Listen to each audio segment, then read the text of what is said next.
Oh, slides.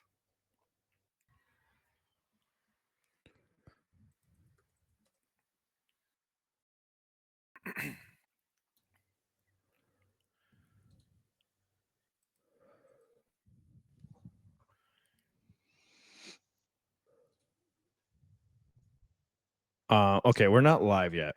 No, we're not. But real quick, guys, I just need to discuss a few things after the podcast, just for like 5 minutes, if that's okay with you guys.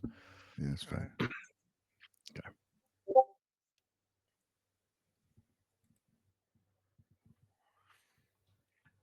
No, we're live now. What has Windows 11 done to my computer? I reverted back to Windows 10, but I'm still having all the weird glitchy crap that happened when I got Windows 11. Yeah, once you upgrade, I've noticed, Wave, like you can't go back. It just seems to never work. I don't know why. It's so very annoying. They don't want you to.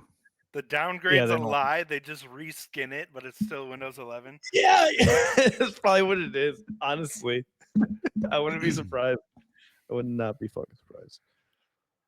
It's actually the same thing that they do with the phones now, which is like they update your phone so that the old versions of the phones don't work as well with the new updates. So Oh, you're yeah. forced into getting a new version of the phone. Classic Apple. It's classic. Why would they build them to last when they have a new one every year? Hey, It's smart if you think about it. welcome everybody to the Guys and Guys podcast. I am Ryan. Welcome. Welcome to the Guys and Guys Japanese News podcast, where we talk about Japanese music and other music related things. Saved it. Today we are talking about Nemophila, Trident. We got some Spotify scandal to discuss, and security being aggressive with fans, and much more on this show. Today we're sponsored by ourselves. Check out our merch and join our newsletter for alerts when we post Japanese music news articles. How is everybody doing today? That was a tantalizing intro. Oh yeah, man. Very nicely job. Thanks. Very Tantalizing vocabulary you got right there. I like the Right. word tantalizing. Dude, I saw it on a seasoning. What are those things called? That seasoning comes in? I don't know, but that motion is going to be used in a GIF later. Somebody use that as a GIF. Put whatever topic we want on there, as long as it. It's like some Greek seasoning that said tantalizingly delicious. Is that what Tantalizing. you call it, Wave? Greek seasoning? Yeah. I honestly don't even know what the word means. So I feel like I could use it in a sentence, but have no idea what the definition is. It's whatever motion Wave was making earlier. There you go. Yeah. So it's Let's very go with that. masturbatory. Wow, getting off to a good start here, guys. This is a great start. How was your I need- week, I need Wave? Wave. That's you. That's my name. You guys have thrown me a curveball having me start. I usually don't start thinking about what I'm going to say until you guys are talking. I know, that's why I said you first. It's always fun. Let's see. I did a live stream, and Did you oh, hear any new music? yes, I did. And I've also been working on new music. That's why, because I've been like, you know how when you're working on music, you kind of like escape into a different universe, and Yep. like time just disappears, and you don't remember what happened. So that's kind of what's been going on this week. Really trying to finish my new project before the baby's here. So that's been my main focus lately. Good. Cool. You got a name for it yet? I don't have a name for the album. What about What the about baby? name for the baby? Oh, I was wondering which one you meant too. Yeah. yes, River. River. Ooh, Yeah. you've been watching Firefly lately? No, Oh, okay. It's Been playing Cyberpunk 2077 lately? no. Been watching Alright. Doctor Who? We're just gonna name things where we know people from named River are. Oh, Yeah, it's literally because Rosie's grandpa loved the river. Very So cool. yeah, I mean we live on the Mississippi River, so it's kind of a big part of our lives. Lots of meaning nice. behind it. I like that. River Potter. Yeah. Beautiful. All right. Champ, what's going Me? on with you? Besides Oh, looking me? like you I'm belong not in used to Hollywood. going second. I'm not used to going Oh. second, We're man. I don't we're do throwing this things shit. into chaos today. Yeah, man. I don't know. Nothing new. I What are like. you I doing can. besides looking sharp? I'm wearing pajamas right now, brother. I know. I love the it's red it's flannel. amazing how much sunglasses can change a vibe, isn't it? It's Yeah. fucking crazy.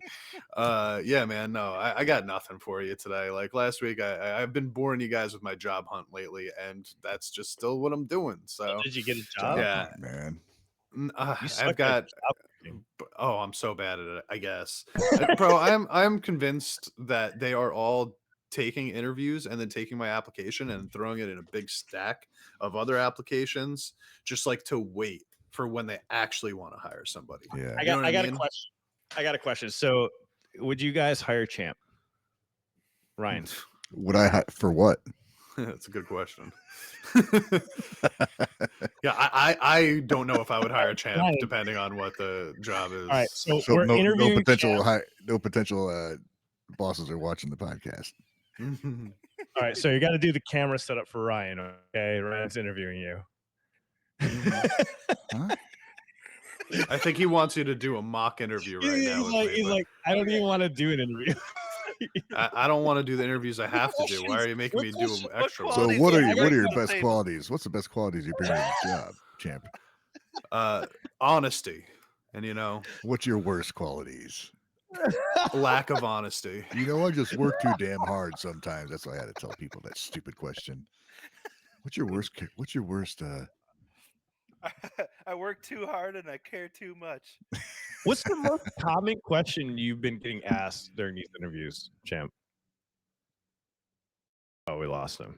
I was kind of curious about that. He just Well, I was really quit. curious. He quit There the you go. podcast. Reliability Okay. seems to be an issue.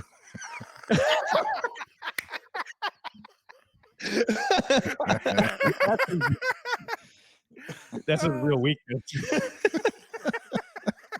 He'll just nope the fuck out of there whenever he feels like it. I don't think this Oh, will there he even is. end up in the pile. Oh, there I said, fuck these interviews. I'm not doing any more of this bullshit, bro. Even my internet is tired of it. So I don't want to do it anymore. What's the man. most common question you've been getting asked? I'm just What? curious. What's the The- number one question you've been asked at all your interviews? Why do you want to leave the current job that you're at? It's the first thing that they all ask first. Stupid dude. I hate that. And stupid I shit. give them the same answer every time, which is the ceiling is low where I am now, and I want to go somewhere that I could go through it. And Hey, that's a they good all answer. like that, they say. But Well, it's still obviously it's fine. not working. You got to change it up, dude. I don't think any of this is real, bro. I don't even know how much I believe in the system that is in place right now. This job know, is a like- simulation. Yeah, like I don't even know if any of these like potential interviews, right, are real interviews or if they're Right. just stockpiling for the future for when they need something, So that it's just a pain in the balls. But whatever. I don't want It's to bore you guys with frustrating. this Is shit what anymore. it sounds like. It's very frustrating. It's just like a daily thing, I'm doing these Yeah. interviews like every other day or whatever, and I just wait. They just say, okay, you got to wait now, and then I'm doing like 5 more, so I got like 11 of them in place right now, and you're follow just waiting. up? There Do you is no follow up? follow up, not through the system that they're using with these like Oh. headhunters. So it's like Oh. I don't know the last time you actually like had to actively like look for a job that was like a high paying job like in a field that you have experience in, but like you don't just like call them up anymore and be like, hey, I'm looking for a job, can I come in and interview with you? No, they're like, first you're going to send us an email, then we're going to do like a middleman interview over the phone or through Yeah, Zoom, and then we're going to set up the in-person interview, and you just got to wait for all this stuff to go through, and it's like, Yeah, I did that, It's but I all- got it's just- hired. So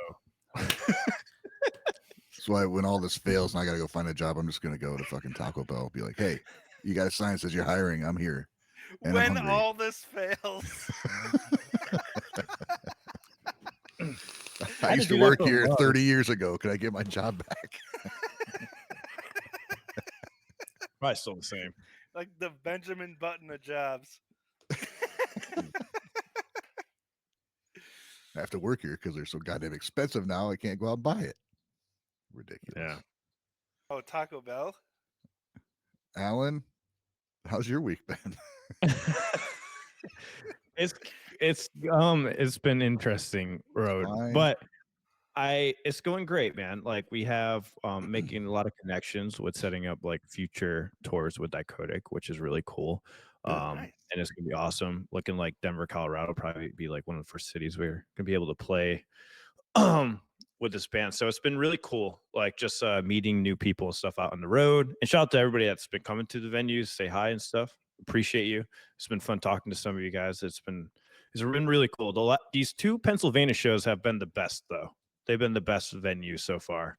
A really good crowd, and the band that's playing Source, they're good. They're really good. They have a whole light show set up and stuff now. They do all DIY, and it's really fascinating to learn how to like program all those lights and everything with all the sound triggers and everything. And I've been learning a shit ton, and that was the whole point of me doing this. Not only because I need money, but also because I wanted to see how other bands are doing stuff. Yeah. And something that's shocking is, man, the bar's pretty low, which is kind of shocking. I thought I would see a lot more bands like stepping it up far as like having an in-ear monitoring system like this band has. And I thought there would be a lot of bands like this, but they like shine through. But it's been really weird. It's like the music's been really weird. So it's interesting seeing like what's kind of going around the US. Maybe it's just because of the band that I'm traveling with. They're attracting different types of bands.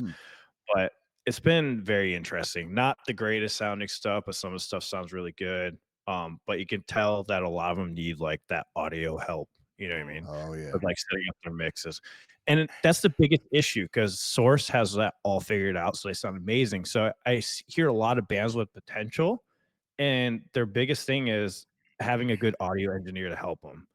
And so if you guys know anybody that wants to get into audio engineering is definitely in need, because what you could do to get jobs easily is go up to these bands and be like, hey, I can help you with your sound. Because they need help. They really do. It's not like in Japan where you see how everybody's helping them with the sound and stuff. Like the bands here are all fending for themselves pretty much. And they're pretty much hoping that the other bands that are playing with them help them, which with this band, they're really supportive of the opening acts. Like we sit there, we watch every single band play, whether they're good or bad. And just to show the support and the bodies there, we try to help them with their setups and stuff. But so that insight is pretty fascinating. And so it's been pretty cool to help out bands and see like light bulb moments for some of them go like, oh shit, I didn't know you could do it like that or do this. So that's been interesting. Just meeting people going through that. So I'm hoping today to work on videos finally to catch up because I haven't probably gonna be a little low on the YouTube posting. But later on today, I'm doing another podcast to talk about the Baby Metal interview. We finally got the interview posted. You guys should check it out. For those who have already checked it out, I really appreciate you all because it's opening a lot more doors for us with other bands. I think it's at almost 70,000 views. So shout out to you watching it. Yeah, I checked it yesterday. It was like 57,000. I was wondering where it was today. Nice. Yeah. And I think I'm so happy that they allowed the questions that they did for that interview. And I love how we were able to keep parts of it uncut. So you get the raw organic thing from Baby Metal, which is really hard to find. And yeah, I was surprised they gave approval for that, right? Yeah. As it was, I was surprised because there's a couple where I think Momo was kind of stopping to think about what to say or whatever. It was kind of neat to see just, maybe what was I going to say? They're trying something new. Well, what I want to say to add to what Ryan said was it's cool that they allowed that because they can see there's like 700 comments, people saying, I love that you guys didn't cut it out. And I really hope Amuse and the upper management see that so they can finally like have that click for them to realize, oh, they want this authentic interview, not this like, polished up thing. Yeah. So hopefully they realize that and they keep making it more organic because it was cool to see them all laughing with each other, watching the interview breathe. And I thought, and shout out to Joe for cutting in some of the fans' comments about the band, which was really awesome. I thought that was a nice touch. Him and I went back and forth with the editing I know the intro was a little weird. I told them to shorten that down. It was a lot longer. I'm like, dude, we got to cut it down. But it was cool. It was cool. So super appreciative, Joe, for letting me work with him on that. So, and I'm just happy that they like allowed it to go through and we were able to put up. And then it was a tonight, good interview. yeah, tonight him and I are going to talk about the behind the scenes. If you guys want to check that out, just set your notification up on the channel, and then I will let you know when that goes live. And we're going to talk about the behind the scenes and stuff, what we can talk about. We just couldn't talk about it before because we had to wait for approval and everything. Now that we got it, it's there. So Cool, man. and if you've already watched it, watch it again. And if you haven't commented, just put a comment, put a heart. So, but it's their most engaging video. So that's cool to see. Awesome. Very cool. Yeah. So I'll be helping them with more media production and promoting, which is awesome. It's a cool little thing. All right, that's Well, it. Yeah, that was my week. All So right. one more week of the tour left. Speaking of the bands fending for themselves that you were talking about earlier, sounds like Spotify is screwing over some smaller artists. Yeah. Yeah, myself included. Oh, Not really? that I was getting anything from it anyway. They took away your 3 cents a year. Right? Well, Is that the gist of it? If you don't get enough plays, you're just not going to get any royalties. Yeah, so basically artists have to hit a minimum number of streams before they'll get paid anything, and What is whatever the number? That's a good question. I don't know if they've been transparent about that yet. Oh, But okay. I'm sorry. I didn't mean to interrupt. Go ahead. it sounds like the money that is earned through the ads or whatever from the smaller artists is getting sent into a pool that gets like divided between, it's called Spotify's stream share pool, that gets paid out to other bigger artists, like split between them. Because they really need it. Yeah. Fucking dumb, dude. So yeah, I thought that was like the biggest slap in the face to indie artists, because the only people, who can hit these numbers without getting some support is people who are on a major label that can pay for these massive advertising budgets and stuff. Well, here it says here in the top of the article, in this scenario, a track would have to earn 5 cents per month in order to be paid, or as they estimated, about 200 streams per year, which is very low. Yeah. Honestly, I might even, I don't think I would get that. Yeah, but 200 streams is pretty doable. yeah, I think with that. So it's not cutting out everybody, but what's the point of that shit? Really?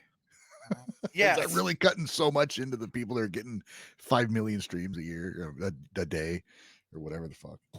I wonder if Spotify's hurting, because it sounds like, because it's split between so many, because there's, the majority of artists on Spotify are getting less than that. I mean, I have like 5 listeners a month. I'm not hitting 200 streams a year, I don't think. Yeah. So go ahead. So the money that adds up over time is still pretty astronomical. And I just can't get over the fact that it's being diverted to bigger artists that are already doing well, I guess Diesel's doing the same shit. Go ahead. I want to say this for people that are building audience online. I think it's cool to release your music through these platforms, just as another way for people to listen.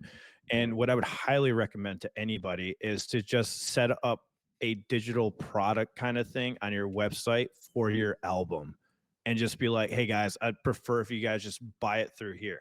You know what I mean? Because if you have a good presence on social media, I would just be like, hey guys, you want to support the music? Buy my album off my site. You get the actual physical copy. You can throw it on your phone afterwards, and then bam, you're getting the upfront cost of all the songs, and that'll be the best way for indie artists to go about it if they keep doing this shit. Or some people are gonna get so pissed where they're like, well, fuck this. I'm not gonna release anything through another label or anything. I'm just gonna release it on my own website, because that would be also a way you could do it too, and just release it through YouTube only. So they're gonna fuck themselves if they raise that 200 streams a year any higher, because people are just gonna get pissed and they're like, well, I'll just do it myself, because that's what the culture is going towards anyways. Everyone's just doing it themselves, Yeah. So I'm curious, like, because you do have to pay to get distributed on those larger platforms.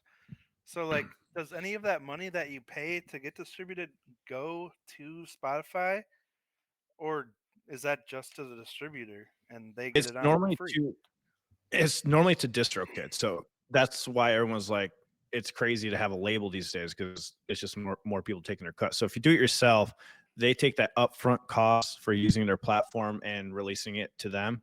And those companies make their cut once people listen to your song on their Oh, platforms. That's how it works. so they don't have to actually pay Spotify to get the music published on there? I don't know. That's a good question. I think the fact that they can use the music for free without any consequences Oh, is like the benefit of it. I'm pretty okay. sure it doesn't work like that. So they pay to publish it, and those companies will make money off of the revenue stream via advertising. Looking at the last bit of this article, it says right now streams and revenue are effectively synonymous, but by this time next year they will mean very different things, wrote music industry analyst Mark Mulligan. He argues that in this new system, smaller artists will be othered, their revenue becoming a new black box for the bigger artists to share between themselves. There's also an entire industry built around do-it-yourself artists based on the promise they will be paid for their work. Platforms like TuneCore, DistroKid, and CDBB may have a harder sell in their hands if the number one music stream in the world has raised the bar on who gets paid. Spotify has not yet confirmed these plans. We're always evaluating how we can best serve artists and regularly discuss with partners ways to further platform integrity. So we do not have any news to share at this time. So it's something they were thinking about doing. It's not confirmed yet, which Yeah. is, I guess, Yeah. important. And just to clarify about the website thing, Adam Young was mentioning about the YouTube. Yeah, you're gonna have to use Finding an YouTube. That is audience. what I Yeah. would do. Yeah, I would build my audience through YouTube and then redirect to the website. Of course, that'd probably be the best way to do it. Yeah, it'd be almost impossible to get people on your website. You have to use the social media. You can use Facebook, Instagram, Twitter. You'd have to use some kind of platform to get people to your actual site. But a lot of people already do that. A lot of them do. Yeah.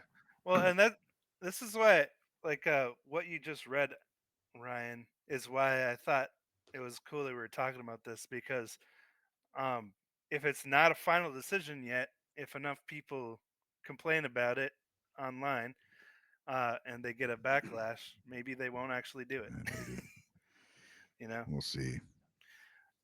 so I think They the could, article mentioned like it's a reverse Robin Hood thing, taken from yeah. the It poor is. artists and given to the rich. So how does it work now? Everybody is individualized. It it is weird because if like say you listen to how's it work? If you listen to just one band all week, all you do is listen to their music, the, your plays or how's it work? The revenue from that doesn't just go to that band. It still gets split up between all of Spotify. So the fuckers that are getting 5 million a month, they're still getting part of your streams from this band that you listen to just on its own, which is bullshit. Mhm. It'd be nice if I stream a band for a month and it's all I listen to, if they got all those like credit for it, but they don't. It gets distributed through everything. So whoever's making the most is already getting some of everything anyway, and they're just going to make it even worse if they do this. Huh. Interesting. Yeah. I don't know really. I don't really see a massive difference in what they would be changing then if that's the case. It's I mean, just you never made money anyways off Spotify. Even like with me, I had like True. 30,000 listens on Phoenix and barely I got $20. Yeah. Like, Yeah, you know what I mean? that's the thing. It's like it's a third of a cent per listen, I think, is what. right. So it sounds like it's already going into the pool of Spotify artists, and the change Yeah. would essentially make the pool deeper at the top and a little more shallow at the bottom, but realistically probably isn't going to change much of anything except for maybe that that one position, right, where you are on the cusp of becoming big but you're still small, maybe those people are going to be affected negatively. But the people that are already not making a lot of money on Spotify, I don't think this is going to Yeah. change anything for them. Yeah, they're not relying on it anyway. Huh? Practically, it's really not. It's not a big deal, but it's just like you said before. Why? They just keep- Yeah, I think that the issue is more conceptually and the slippery slope argument, right? If they're going to start doing stuff like this, what's going to stop them from continuing in the same direction until it gets to a point where it is just that 1% is Do you even worse than it already was.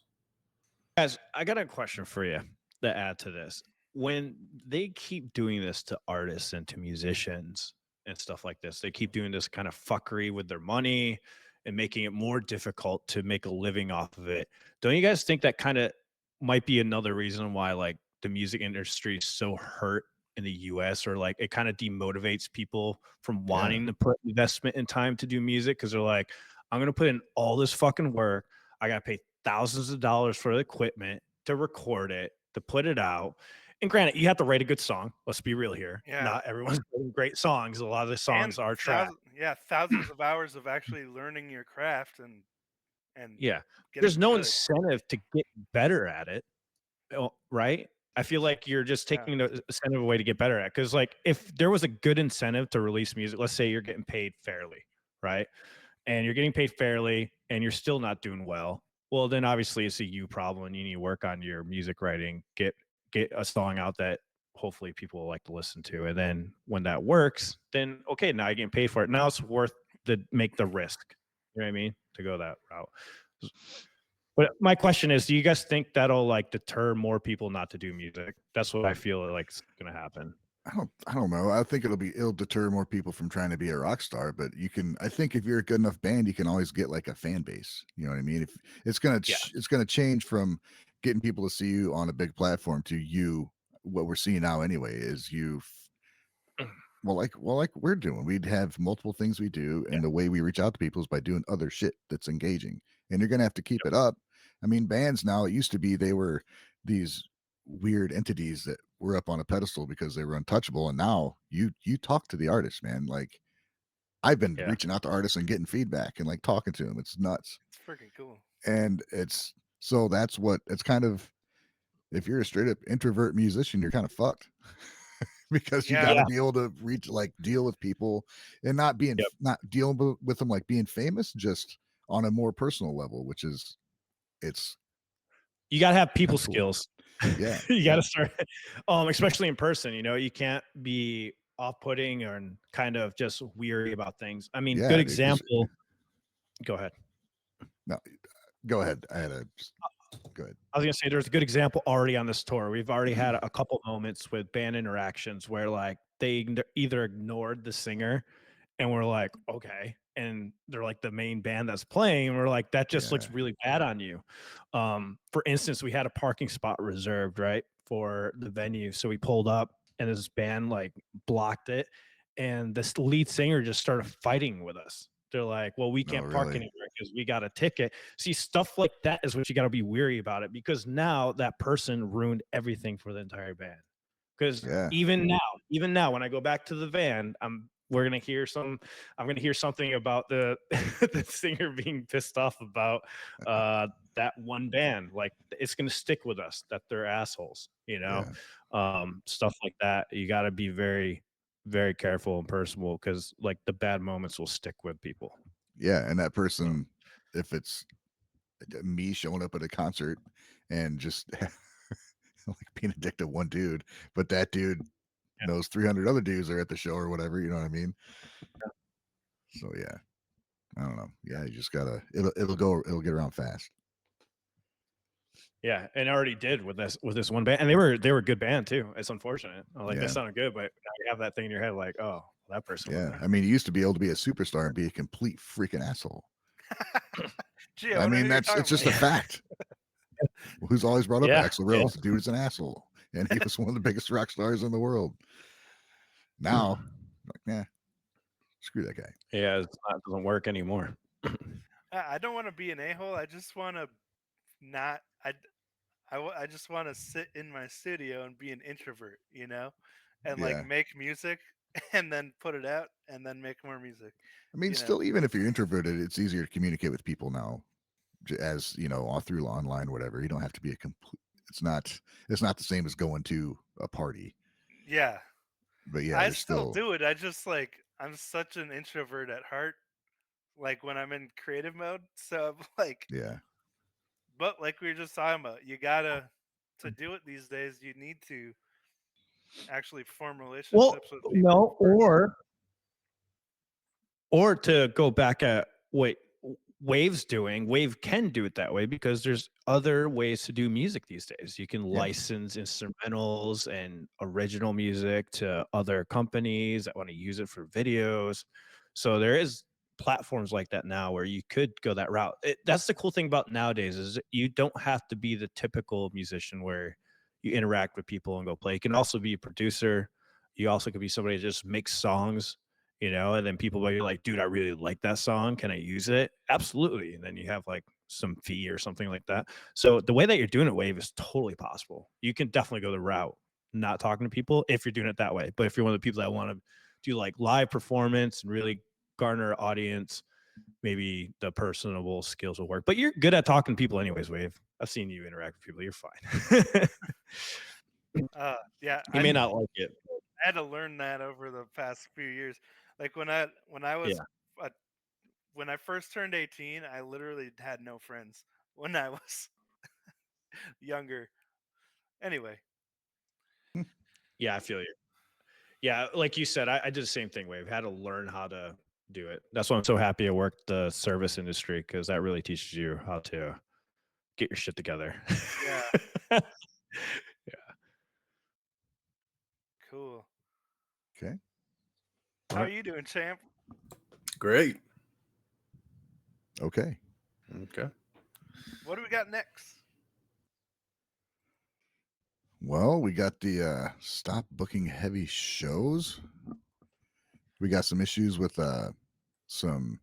I think it seems to be a confusion between the security at shows and how they expect attendees to act. Like they don't know the kind of band they're booking and how the crowd's going to be, so they freak out when they see them doing shit in a pit. But like the crowd kind of really knows what they're doing. like like when Sue tells people to do the pit of death or whatever it's called. Wall of death. Wall of death. Yeah. I know. So what was there a situation, like a specific situation that took place? Yeah. So, go ahead. Go ahead if you're gonna. No, go ahead. Well, there's a video that came up with Tank the Tech, who's very, very good about researching these things and with his experience he has on the road and everything. And can't remember the name of the band. You remember the name of the band, Alan? He has Romans. Okay. So he's familiar with the band. He kind of knew what the crowd is going to be like.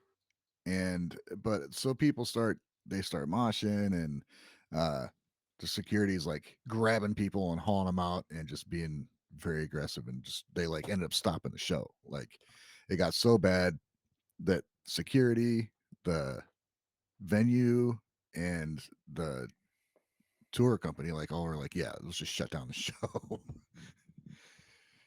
Yeah. So in We Came as Romans statement, they said during the Body Snatcher set, what an awesome name. Multiple attendees were wrongfully and aggressively dragged out of the venue. Some of our tour crew went outside to de-escalate the situation with security as we had approved moshing and crowd surfing. So they approved it for this venue because you guys will know some venues don't allow it at all. So they won't even play at certain venues that don't allow it. So you got to find a venue that is okay with that. And then with the venue security teams during the security brief earlier that day, so they had approval earlier that day, but the security team did not respond to it well at all. And I guess the situation just escalated.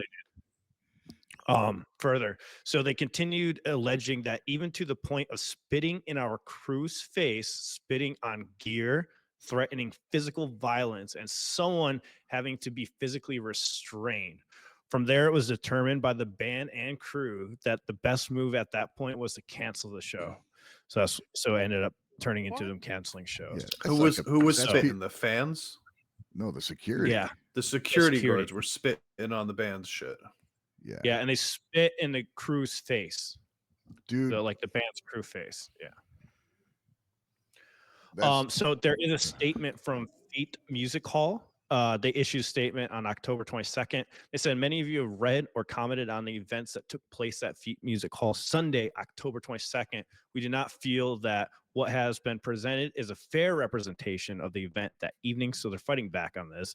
And they go on to say, we first want to start by apologizing to all the patrons who spent their hard-earned money on tickets to what should have been a fun night, catching their favorite bands. We are sorry for the night was cut short. But the thing is, they don't go into details. They just said it was a misrepresentation. So, but later on in the statement, I'm just going to kind of briefly go over this. You can read the whole thing on Loudwire. But on Sunday, members of our staff, a representative from our co-promoter and tour manager had a routine security meeting addressing the game plan for the night.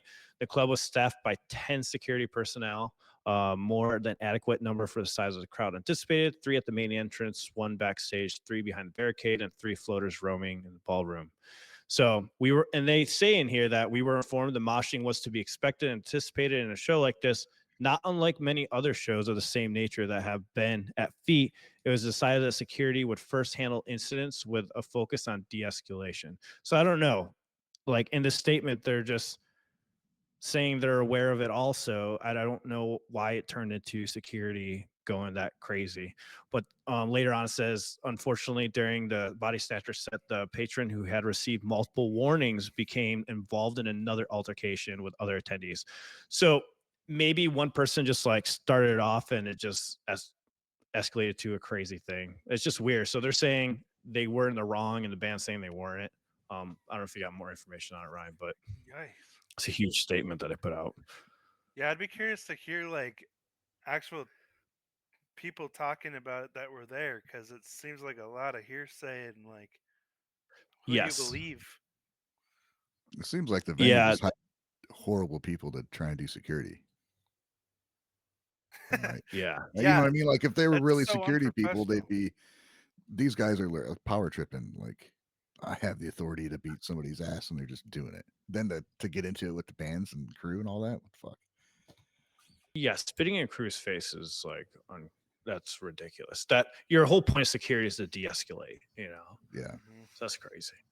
You know those kids in high school that got bullied all the time, and then finally they got out of high school, so they decided to become a cop so they could bully you Yeah. too. Mm. That's these guys that couldn't even Right. get the They job as a couldn't. cop. Yeah. They ended up becoming a security guard. Exactly right, man. Security says so right here. They failed police academy. Yeah. Dude, that's true. There's some people that take security very serious. Just a little side note, I gotta mention this. There's security at the Baby Metal concert at Aftershock, and I thought it was so fucking cool because they were dancing to the music and actually yeah? enjoying it and just taking people out across her, and they're all smiling and like headbanging and like dancing to the Baby Metal songs. I was like, this is so fucking cool. It's the coolest security I've ever seen. And they were like, no problem, just grabbing all the crowd surfers off that were going above our heads. It was pretty awesome. That's That's a good security team right there. Yeah. Aftershock had a great security team. Like they've I do actually been find to a concert before. I do want to give like Yeah. a little bit of like You're requiring it. You have to go to a I just- concert in order to do it. Sorry, Champ, go ahead. I do think that they have a pretty tough job because it's not like they're doing security at like the Met Gala. You know what I mean? Like they're doing security at like a metal concert where people are drinking, people are probably high, people are headbanging and feeling that, you know, kind of energy and stuff like that. And you know, it's probably a chance that like 5 people fucked with that first security guard first. You know what I mean? Like just like poking the bear, and then like one time he just fucking lost it. I mean, I'm not saying that that's what happened. I'm just saying that like, you know, they don't have easy jobs. You know, so it's possible that they were pushed and pushed and got to that point. It's also possible that that's not the case. I'm just saying we should look at it from all Yeah, I angles. love that you've just played two completely different sides. Yeah, because I don't take sides, man. I'm just You're I'm just just an throwing observer. out the options. Yeah. Interesting. Well, yeah. Don't spit in people's faces. That pretty much sums it up. Yeah, I mean, at the end of the day, like that was the like it doesn't even matter what happened before that, right? Yeah. Because they fucked themselves over by, fucking letting themselves get that low, Exactly. like that shitty of a person. If they would have just handled the situation, let's say the fans were in the wrong and they were professional about it and did what they had to do and didn't spit like go to that escalation, now they would have looked way better for them. Now it just raises suspicion for everything. Now we don't know who's, like, I guess, in the wrong or whatnot at that point. I mean, I think that when you're talking about wrong and right, ultimately, like people make mistakes and people make wrong decisions, but it's about how you handle those wrong decisions and mistakes, and that's where no matter how it started, the security team is still a failure because they ultimately let it get to the point that it got to. Yeah. Yep. Like blame is not blame. There's always blame to go around, right? But blame is not always the main priority here, right? Like it doesn't really matter who started it, who initiated it. It matters what happened and how it was handled. And it was obviously handled very poorly by that security team. So they can come out and they can blame whoever they want, and maybe they're right about it. But they still didn't do what a security team is supposed to do, which is make sure that people are not getting fucked with. Make sure the band is not getting fucked with while they're actively fucking with people. That is so true. Don't fuck with Fine them. line. Let me put it in your eye. They're supposed to be the sober people there that make the rational decisions. Yeah. Yeah, no. There's a lot of security I've seen that, like, they're definitely stoned out of their mind.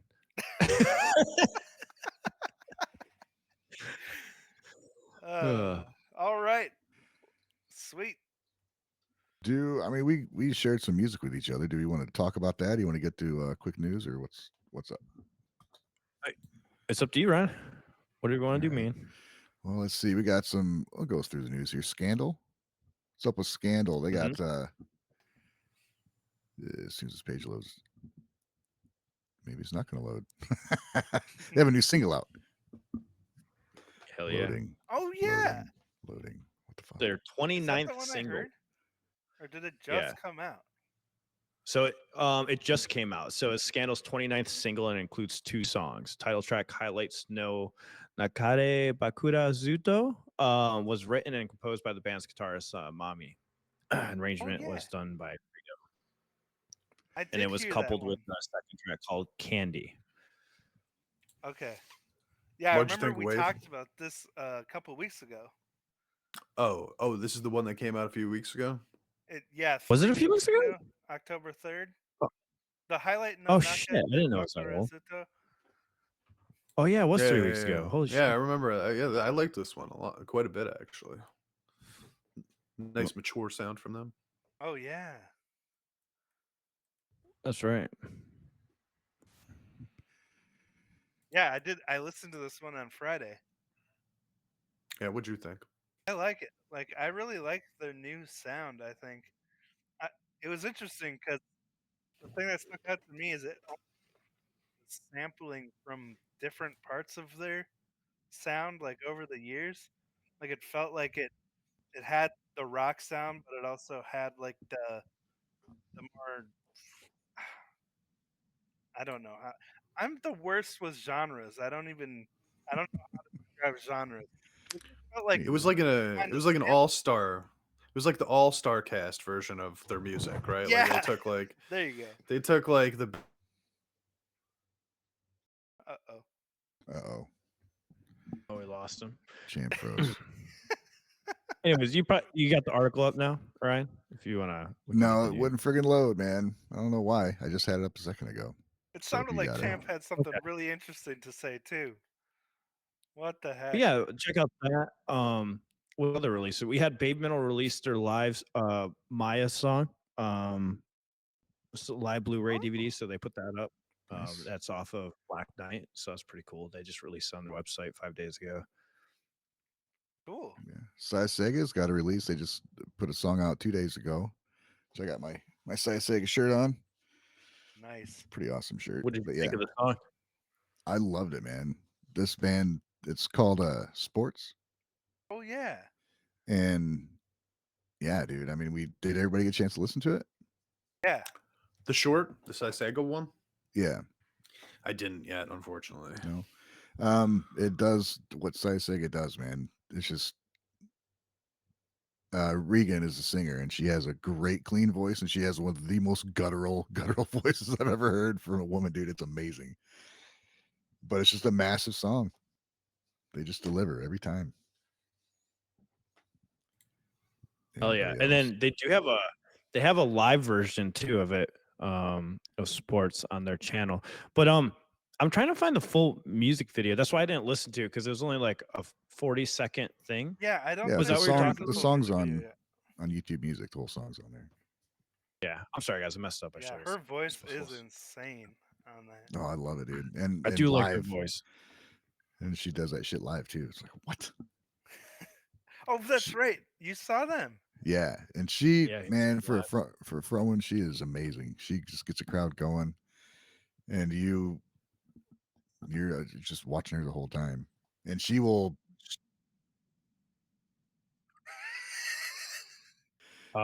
catch your eye, and she will dead stare you until you react.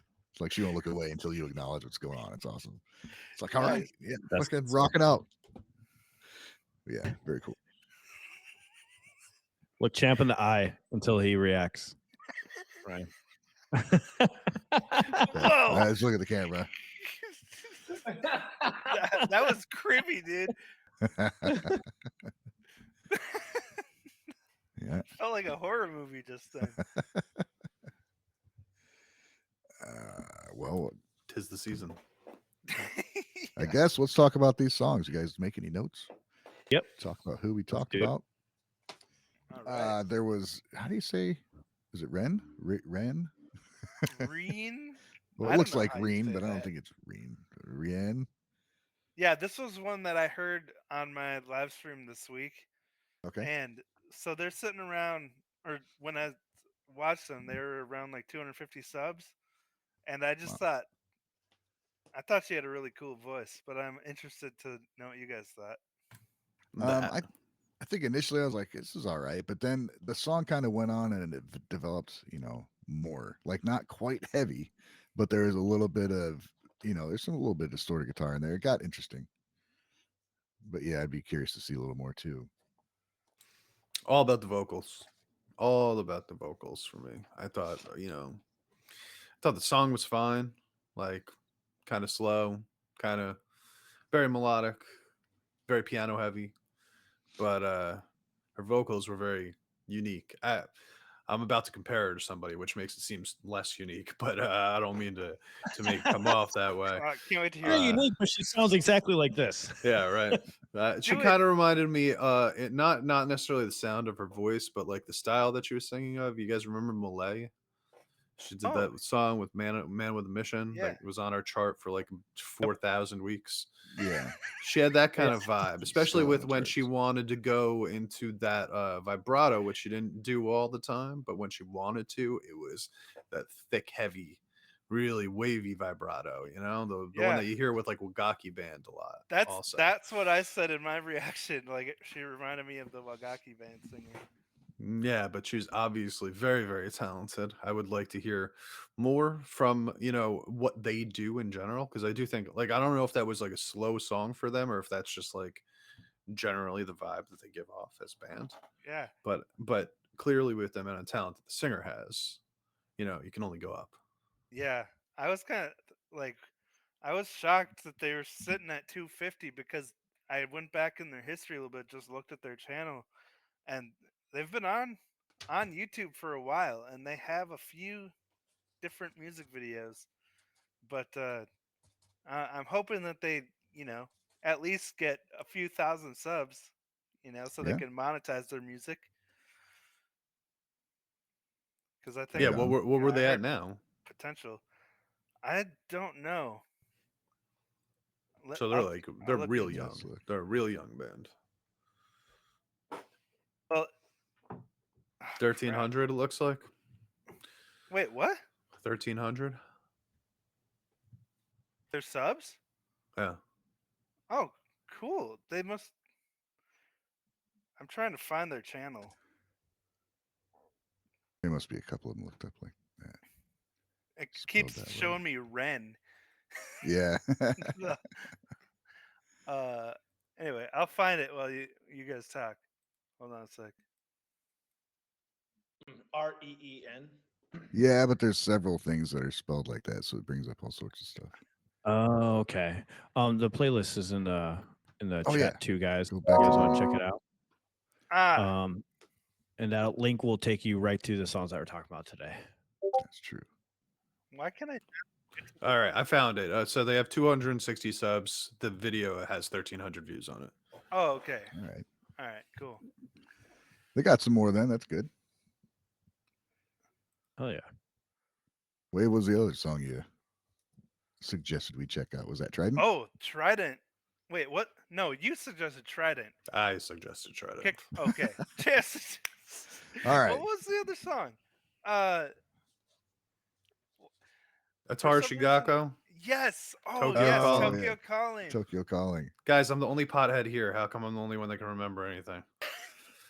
I didn't How write do you that know one down that? because I'd already seen it. I wrote it down the other ones. My bad. So what'd you think of that, Wave? Tokyo Calling. That was a really cool music video. Oh, yeah, a like the badass video. Godzilla set there. Yeah. Oh, dude, it was a bop. Like, I watched the music video first, and I was like, I had such a great time with the video, but then I listened to it in the car later to like see, was it just the music video that Yeah. got me? Because their personalities are so great. But no, dude, the song itself, it stood on its own as just like such a great song. Even Rosie liked it. Yeah. I agree. When I listened to it right before we got together for the show today, and I opted to just listen to the track instead of watching the video for the same reason, because the video is incredible and their choreography is so freaking cool. There's a couple moments in that video where it's just like that, right? The moment that came up right there. Thank you, Andrew. It was like one of the most hypnotizing moments. But then just listening to it without the video was still really, really good. So they figured something out, man. Yeah, I thought it was a really unique sound. Sorry. The video was super fucking unique. It is a very unique sound. I just can't get into it for some reason. I still don't know why. I've tried with this group. Like, I respect it. It's like the overall sound. I like what they're doing. It's so new. It's so fresh. I've never heard anything like it. I can't even try to compare it. And the music video was just so fucking creative. So I respect the hell of it. I couldn't get into the song, but maybe I'll end up liking it. I'll have to listen to it again. I've listened to it twice. I'm like, just trying to. The music structure is so interesting, like, because they have this electronic element going on, and I like the dances because they're so quirky. Like, it's fun. Like, when I watch the video, it's fun. If I'm being honest, the audio came on, I'd probably be like, what is this? And change it. But the video helped me out actually, because I enjoyed it so much. So I respect what they're doing, and this is obviously working really well. And It sounds like you like it. You just don't want to say it. Because the way you talk about it, you like the fucking song, you like the video. I don't know. There's not enough guitar in it, though. There's no guitar in it. No, it's not because of that. It's not because of the no guitar. I think Alan's going through what I mentioned last week, where it's like you could either, as a musician, you could either respect the song, you could like the song, or you could both. And I hear the respect, but not the like. Yeah, that's just fair so enough. I really respect it because it's so brilliant, the video. I was like, this is so How do you think they did that? You think they built a model city? Like a small model city? No, it looks so clean, whatever they did. It could be just green screen. And it's outside. Like, they have the sun and they have the lens flare. I've been geeking out about special effects and watching the Corridor Crew a lot. And I was like, during my reaction to it, I'm like, oh, what are they? This blah, blah, blah. The last part of it, they go walking off the screen. You can see the wires shaking. I'm like, okay, that's a model. They legit made a model that they're in. Yeah. But they got to have a background shot too. Yeah. Or it could just be the damn city. They could have a model outside. I mean, Could it not be a green screen? Just It the could be, Be but background? the green way screen and models, maybe. That's what I was. way That's what I they're- thought they did. the way their hands interact and block the sun and the shadows, everything else is like they're legit using the sun. I do want Yeah. to see like behind the scenes and know how they did it because it's really, really fucking good. So I will say that like I've seen like Blackpink, for example, use a fake sun also to get the same sort of like shadow thing, you know, where Can they just fake kind of shadow. yeah, I used you to do can. that in I After know. Effects. But know. I thought that no matter what they did, I mean, like they had to build like like the city was like 4 feet tall, right? Like it's even taller than some of them actually on some parts. So that city is literally like looking at that right now. I mean, we're talking like 6 feet tall at the bare minimum Yeah. for some of those buildings. And That is have like room for them to dance, but make it still look continuous. that's an Yeah. expensive I ass think project. it's probably as practical as possible because the less effects you use nowadays, it seems like the less you have to fuck with the image, the better. Yeah. But the best effects are the ones you don't notice, you know. So yeah, Mhm. I'd be really curious to see how they did it. Right, Ryan? And I think that's why it's brilliant because you know they're doing special effects, but if you're just like looking at it without thinking about it, you're like, this is really It fucking looks cool. great, man. It looks great. Yeah.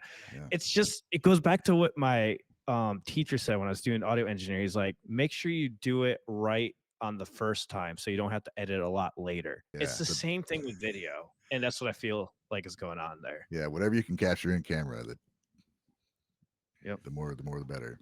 Yeah. Right on. I gotta say, I kind of Yeah. I fall on closer to Alan's side on the song itself, though. I can't get into the song. I don't know why. I was so I watched it with my son. You know, I made him sit down and watch all the songs that we were listening to today with me, and I was like, all right, let's see how we feel about this new Atarashii Gakko song. And I didn't say anything. I let him give the first impression, right, to see what he was going to say afterwards. And he said, you know, it's kind of the same thing over and over again. I said, what do you mean? And he was like, well, they just keep doing that part, you know. And he was talking about the chorus, that repeated lines or whatever that they're doing. And I was like, yeah, you're kind of right. And then, you know, the lack of the guitar, which just for me personally, a little bit of a bummer, but I could deal with. But I didn't Is this gonna really turn feel into throwing your son under the bus like every song you don't like? I mean, I wasn't planning on it, but you're giving me a pretty good idea right now. Yeah, but like, so but no, I responded to him by saying like, I don't necessarily like songs that are super repetitive or super cyclical, right? Where it's like you got two parts and you just keep repeating those type of parts. And I felt like, and I've heard Atarashii Gakko songs that are just so incredibly deep, you know, and there's just so much going on musically speaking, where I just felt like this was, you know, they had their beat, they had their lines that they were saying, and that's kind of all there was to it. There was a bridge in there, I think, somewhere that was like pretty similar to the verses, but I've just heard them do so much more. Just break out of the like it's a totally different genre of music that they were doing than most of their stuff. This was actually closer to like Pineapple Kryptonite, I guess, Yeah, than so it it's would more be to like some of their other hip stuff. hop. Yeah, exactly. They had like a hip hop line in the chorus that they kept repeating, right? Like it was more Like all rap. the Yeah, I guess verses. so. Yeah, it was more rap than any. Was there even singing? Now that I'm trying to remember if they sang outside of the rap style like flows that they had in there, but yeah, I don't know. really. I feel like I've heard them do more. I don't want to say this creative because this was creative, but like more intricate stuff that I've appreciated more personally. Fair enough. And like you said, the genre of music, I don't know, not really my favorite style. It's not my thing. But I Whatever, it's respect the freaking fuck awesome. out of it. I respect the fuck out. Yeah, I respect it too. Right on, right on, right on. I would share it with someone. Like, how about that? Like, if somebody's like, "Hey, you want to see a crazy ass music video?" Yeah, that's cool. That's cool. Yeah, I did find the dancing in the city to be hilarious. Also, like literally like monkey, like gorilla dancing, you know, like as if they were King Kong. Pretty funny. Yeah, Somebody was saying in the comments, it is home of the Godzilla movies. Yeah, true, exactly. for sure. It's a good point. It definitely then. had that whole vibe too. Also, I will just bring up. So I listened to I went back and I read the lyrics afterwards, and it was clearly like that the genre that they stuck in was made the message was made for this genre, right? Like that it wouldn't have worked exactly the same if they weren't going about if they were doing like a rock song or whatever. Like this was the perfect way of like these almost chanting, especially at the end, almost like a marching band feel towards the end, where it's just like they were getting this message out in the way that they wanted to. So I appreciate that they kind of Yeah. go with the genre that the message applies to most. That's what I liked about the song is that it wasn't trying to fit into a genre. It was just kind of going with whatever direction the song took them, you know? They just had that sound and they built the song around it. That's very cool. Respectable. Not sure I would listen to it again. Fair enough. Yeah. All right. That Well, makes what's the sense. next? What's the next song that we listen to? Trident. What's next song? Trident. Ooh, Trident. Yours, champ. Why did you feel like we needed to hear that?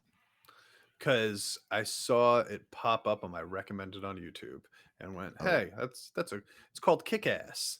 I wonder if it kicks ass." And then I sent it to you guys. It does. It kicks ass. I thought it was awesome. I was like, you know, I think that they actually like based some of this off of the movie Kick Ass, right? Like the logos and some of the designs that they did. and stuff like that. It sounds a little bit like that. And I do think that there's like I went into this band like being told that first song that we all heard was like their best song like by far, and nothing else that they ever did was anything close to it. You guys know what song I'm talking about? I don't remember the title of it. The Spoopy? Spoopy. There it Oh, is, yeah, right? yeah. So everyone was like, this is their best song. It doesn't get any better than this, right? And I'll tell you It what, is. man, as I go on listening to some of this stuff, like that song is still great, but Right. this song's like not that far away when we're talking about like quality wise. Like this is a really I was Go just gonna say I agree with you, champ. I absolutely agree. This song was a kick-ass song. It was actually really good. It's still not better than Spoopy, but it's second for me. Mhm. Like I do enjoy the fuck out of the song. It's really, really awesome to listen to. a lot of tempo changes, lots of good vibes, a lot of cool little guitar licks, cool transition moments. And I love this drummer. I don't remember what her name is. Yeah. But I think that she's really like smart. Like I think that what she chooses to do in certain areas are things that I'm not expecting to happen, even if it's for a short period of Dude, time. and the bass tone, man. Did you hear that? I Oh. love how like you have those The really middle, the interesting second That whole verse. second verse. Yeah. The second verse, it's almost like a solo. It's almost like a so bass solo awesome. going the whole time. Yeah, it doesn't really repeat very much. Like it's very clever song, man. Like I thought that this was maybe like as impressed musically as again, Spoopy's awesome, but like for first listen, I was like, this was like really just a clever, smart song, and I think that like musician think ears, it is. it really got me up. Like it got my ears up. Yeah. I agree. I think it is more clever than Spoopy. Spoopy was just a badass fucking song, well mixed, well produced. This one was also well mixed and produced, which I appreciate the fuck out of. But there's a lot of like musical nuance that's happening in this one. A lot more layers and stuff you can like lash onto. Like you listen to it one time, you hear something new every time. Exactly. You have a lot more going on. Drummer's name is Nagisa. Oh Nagisa. yes, that's right. She Then killed he it in also- this one. Yeah, you have Asaka as a guitarist, vocalist, and Serena is leader and the bassist. Yeah, and as always, I got to give the singer a little bit of credit here, man, because she's like one of the few out there that are doing this music who just has a like natural rasp to her voice, and I love that, man. That's cool. It's like so uncommon for like especially in these Japanese female-led bands to have that like natural raspiness at the end of in their tone, just coming out naturally without trying to push it. You know what I mean? Like as much as I love like like Mayu, for example, like she pushes it into the scream. This girl never goes into the full scream. She just has this natural rasp when she's getting louder. And I think it sounds really cool. And it adds like this sort of impact to their music that doesn't exist in some other bands. Yeah. See, I want this as the direction for Trident, in my opinion. I really like how this song and Spoopy sound, and I wish they were along more in that genre. I know it's cool that they change genres and change things and everything, but part of me just wants them to lean into a sound to have their own Yeah. unique thing, kind of like Kinda- Bandmate has kinda hone their that. unique thing. Yeah, hone that. Sharpen the edge of that. weapon. Yeah, and I think they could be a force to reckon with. You know, I think they'd be able to they would go places. Like just focus on one of Sure. those. In They my do opinion, they do naturally have like something that I think is unique. And yeah, I agree. I agree. Like I think this may be like an unpopular opinion for some people out there because I diversity is a big thing, right? When it comes to music and like your music catalog, you don't want to sound the same all the time. But I have found, like in my time going through the Japanese rock scene and stuff like that, that there's almost a little bit too much diversity in some of the bands for me. Where I Sure. really like the first two tracks that drop off an album, and and I listen to that album, and I want to hear more of that. And there's only like one or two more on the album that this sounds like this that. I get what you're saying. This is what I want to say. This is what I consider it. It's like this. Like if Bandmade plays a punk song, it still sounds Bandmade doing punk, right? Hmm. Like kind of like that vibe. Like Avenged Sevenfold came out with their new album, completely different than their other albums, but it still sounds like Avenged Sevenfold doing a different style. You know what I mean? Like I feel like that's where Trident's at. They're just doing all these different styles and they're so amazing at it. Now it's time to have like, okay, this is the Trident sound, and then let's keep this Trident sound through whatever genres they're switching out through. You know what I mean? Mhm. It's kind of what I Mhm. mean, like in that way. That I makes hear sense. what you're saying. I think I might even for myself personally take it a bit further. Where like I think that it's even here's my best example, right? I've been trying to get my buddy into Nemophila. He loved Atabana, right? So he listened to Atabana. He was like, "This is amazing. I love this song. Let's hear more." I didn't know what to show him next. I showed him Dissension. Wasn't a huge fan, right? I think I mentioned this last week. So I showed him a couple more songs. He didn't like Zen because it was too repetitive for him. Uh, he did not like Rise because it was too uh, pop punky for him, I guess. He- and he really liked the ones where they leaned into the metalcore aspect, right? But like Mm. when we went through the tracks on their newest album, there's only like 3 metalcore songs on that album.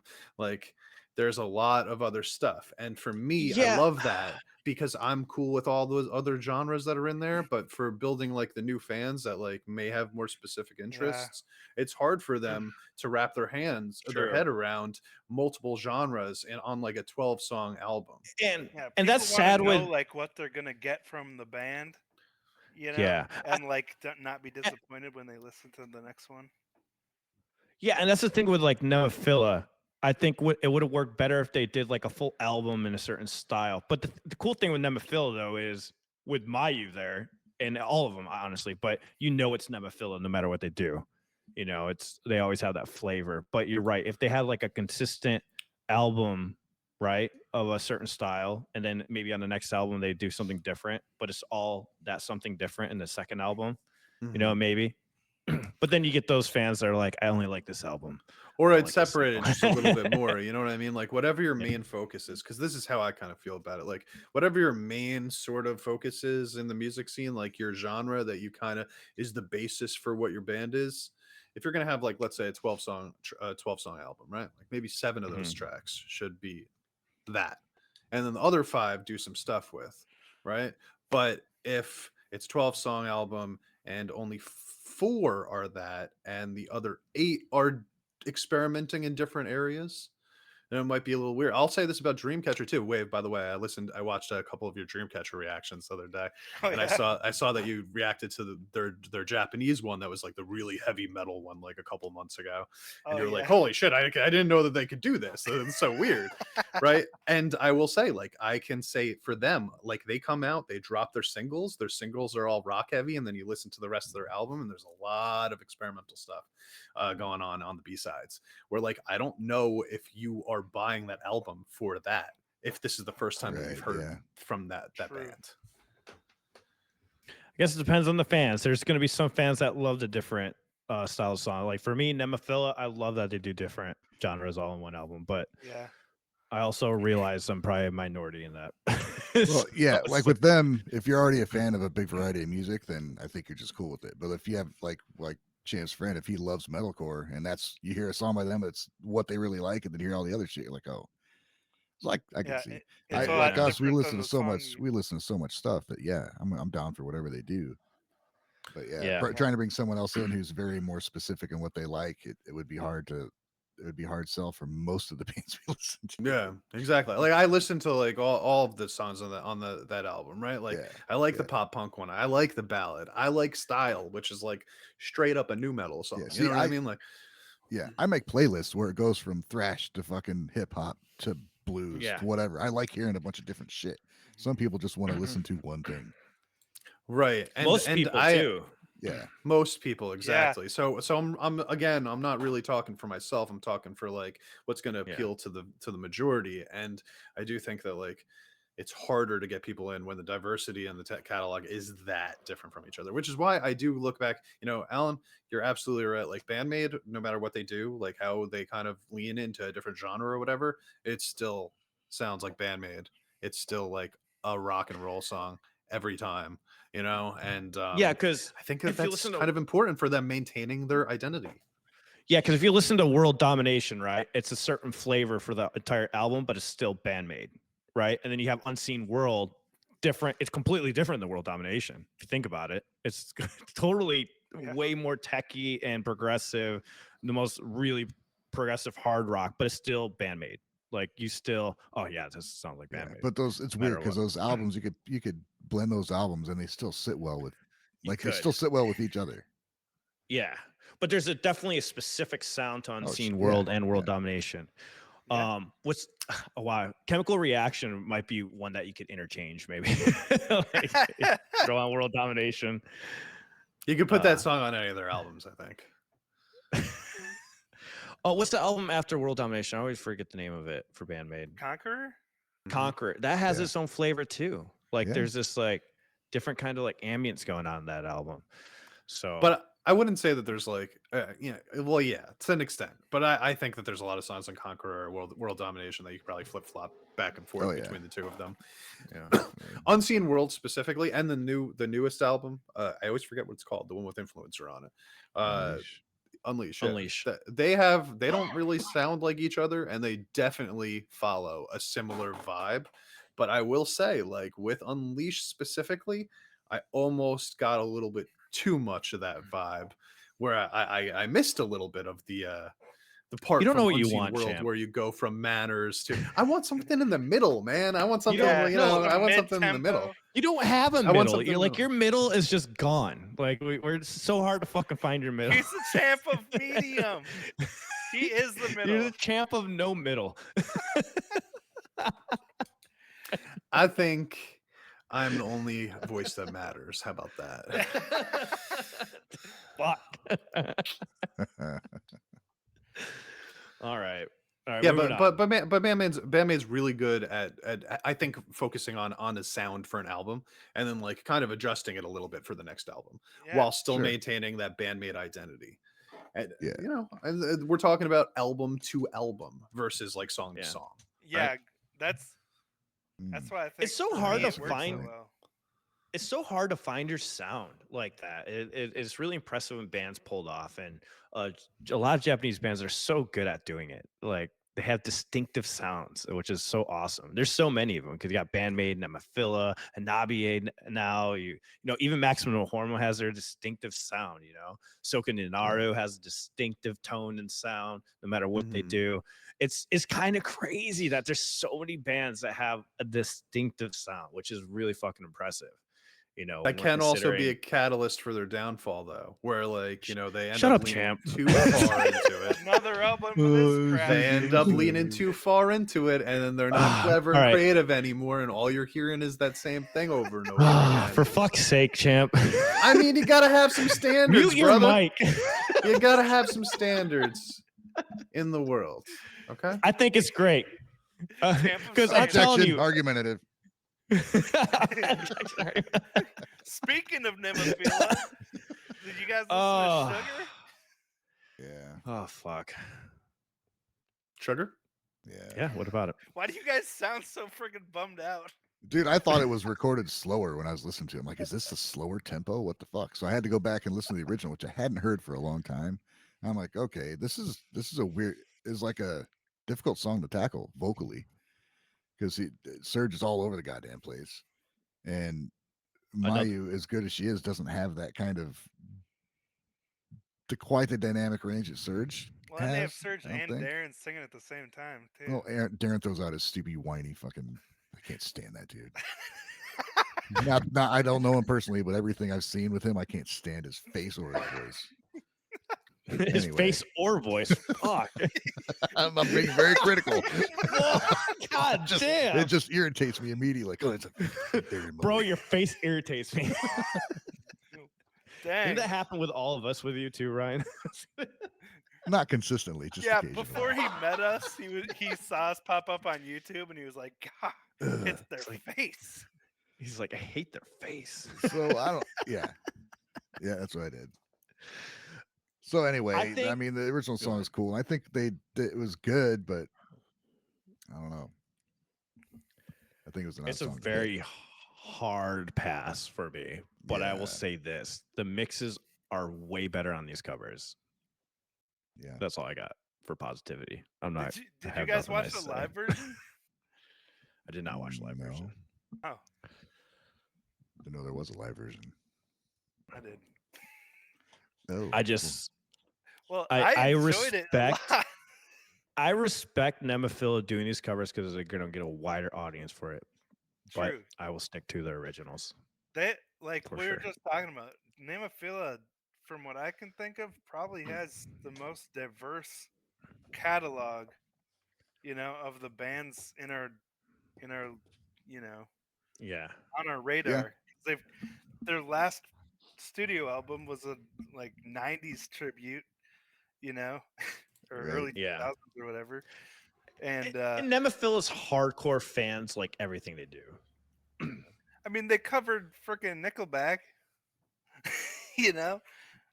I mean, I like everything they do. I think everything that they've done outside of the covers in general, like everything that they've written originally is good. Yeah. I think they've never written a bad song.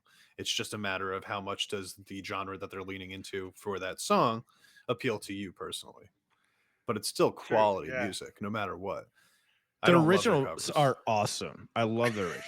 I don't love their covers, and the craziest thing is, and like, I don't like Mayu is probably my favorite vocalist in the Japanese metal scene right now. Maybe just in the Japanese scene in general. I think Mayu is probably the one that I gravitate towards most, and I think that one of the parts that I don't like about the covers is that I feel like there's an emptiness that comes from like her vocals that's not there in the originals a lot of the time. Like I heard it a lot in the Pantera one, and I heard it more. I mean, not Pantera. Oh yeah, Pantera, the Walk cover. I agree. And then a little bit more in Master of Puppets, and then this one again, where this one I thought sounded better than those two at least. But there's I don't know if it's the mixing or if she needs something just to be boosting her voice or something. What I think feels empty. Like what the Warning did with Enter Sandman, where they did it and reimagined like kind of version pretty much. I would like to see Nemophila do that. Maybe they like if they took Sugar and just did it their way. Like you stay close to the true, but just reimagine. I'm really curious what they would do with something like that.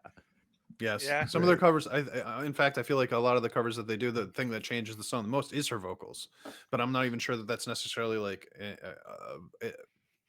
something that they're attempting to do. I think that that's just like what happens. But a lot of the rest of the songs stay pretty much identical to what the original sounds like, which I think that they're just so good. They could be a little bit more, take it a little bit more into their own vein.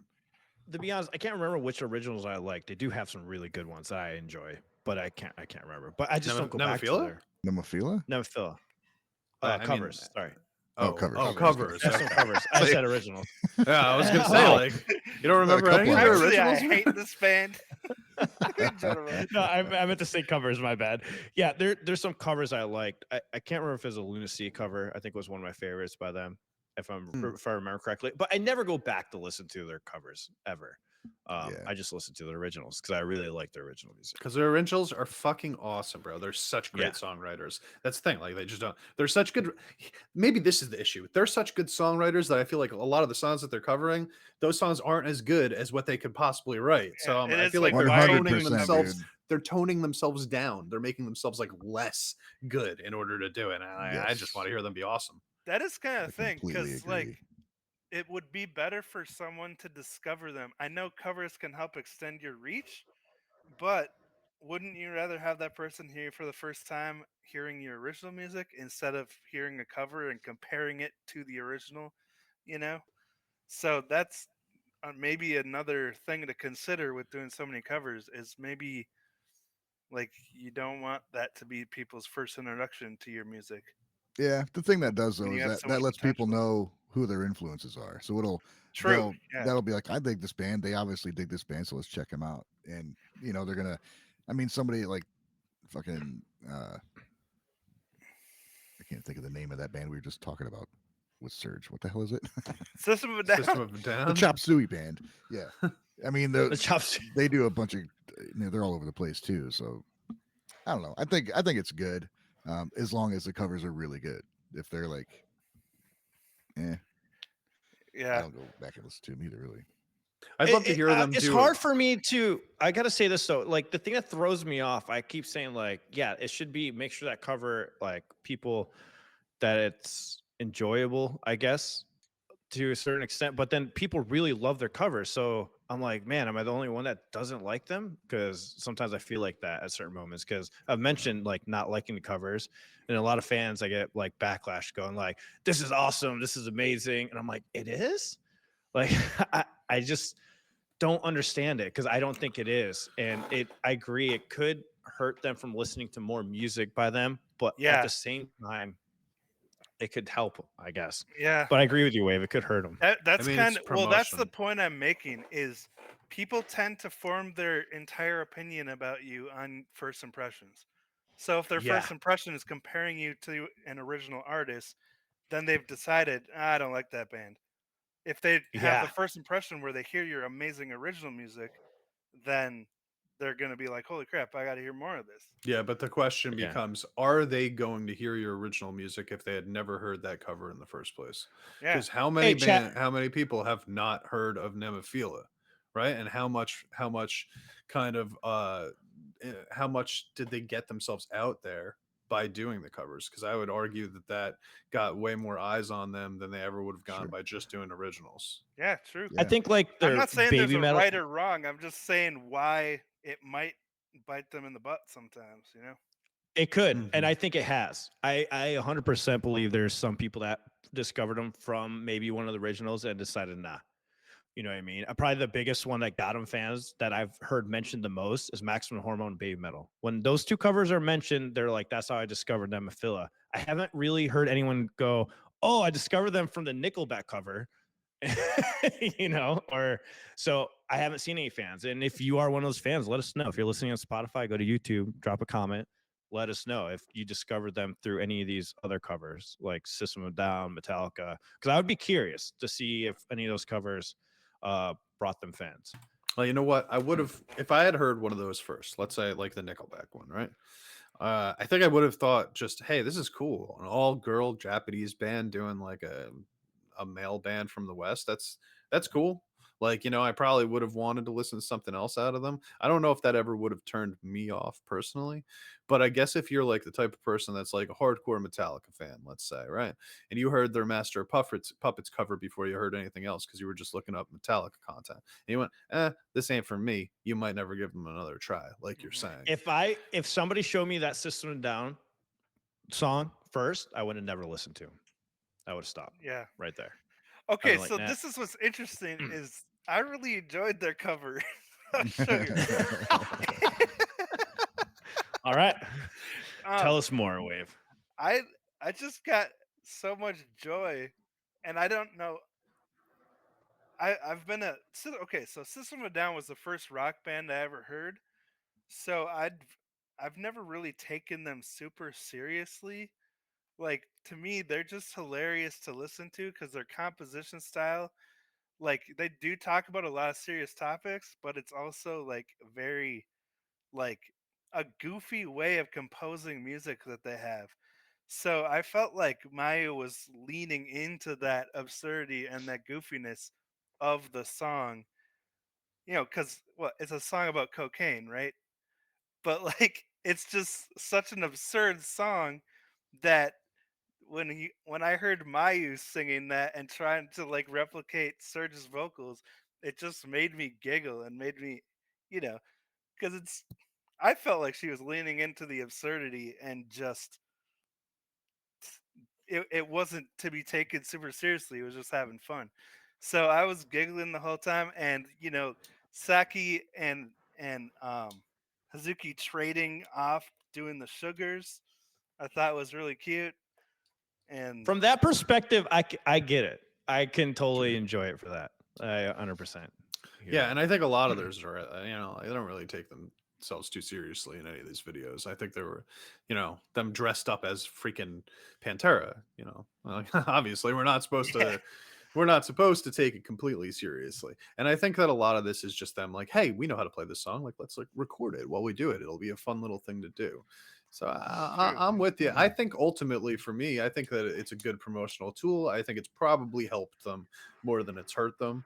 I obviously can't back that up with any. Yeah, and I'm curious. That's what I'm saying, guys. Leave us a comment. I'm curious to see who has discovered them through covers or original music and how it happened. So if you're listening, drop us a comment on the YouTube video so we know. It'd be interesting to talk about this again next Sunday after we get that feedback in. Yeah. They're awesome. Listen, they're awesome. I like their cover. I like their originals better than the covers every single time. Hey, that's how they would prefer it, right? How did you guys discover them? I discovered them because of Dissension. What about you guys? It was a request for me, and it was Monsters. It's the first one I heard. Live? I think it was. I think it was a lot. It was a live stream, but the audio was fucked up, so it was kind of overdubbed with the studio. So yeah, it wasn't. I don't think it was live, but it was enough where I was like, "What the hell is this?" They had the synth in it and stuff, like nothing, very not like the usual different stuff. Yeah. But I was like, "This is really cool," and it just went from there. What about you, Wave? You remember the first Nemo song you heard? I'm just checking. You're going through. Thankfully, your channel, there's a record of it. Yeah, because I don't remember. I mean, I remember. So it was what? a cover. The Trooper, Iron Maiden. Okay. Yeah, people were requesting covers for me for a while before I actually checked them out, but I jumped into Dissension, and I just I'll never forget, hearing Dissension for the first time. I was like, this is incredible song. This is amazing. I didn't know that people were still making this music, new music that sounds like this in 2020 or whatever. And I also didn't know that they could be hot chicks doing it. So I was like, this is crazy.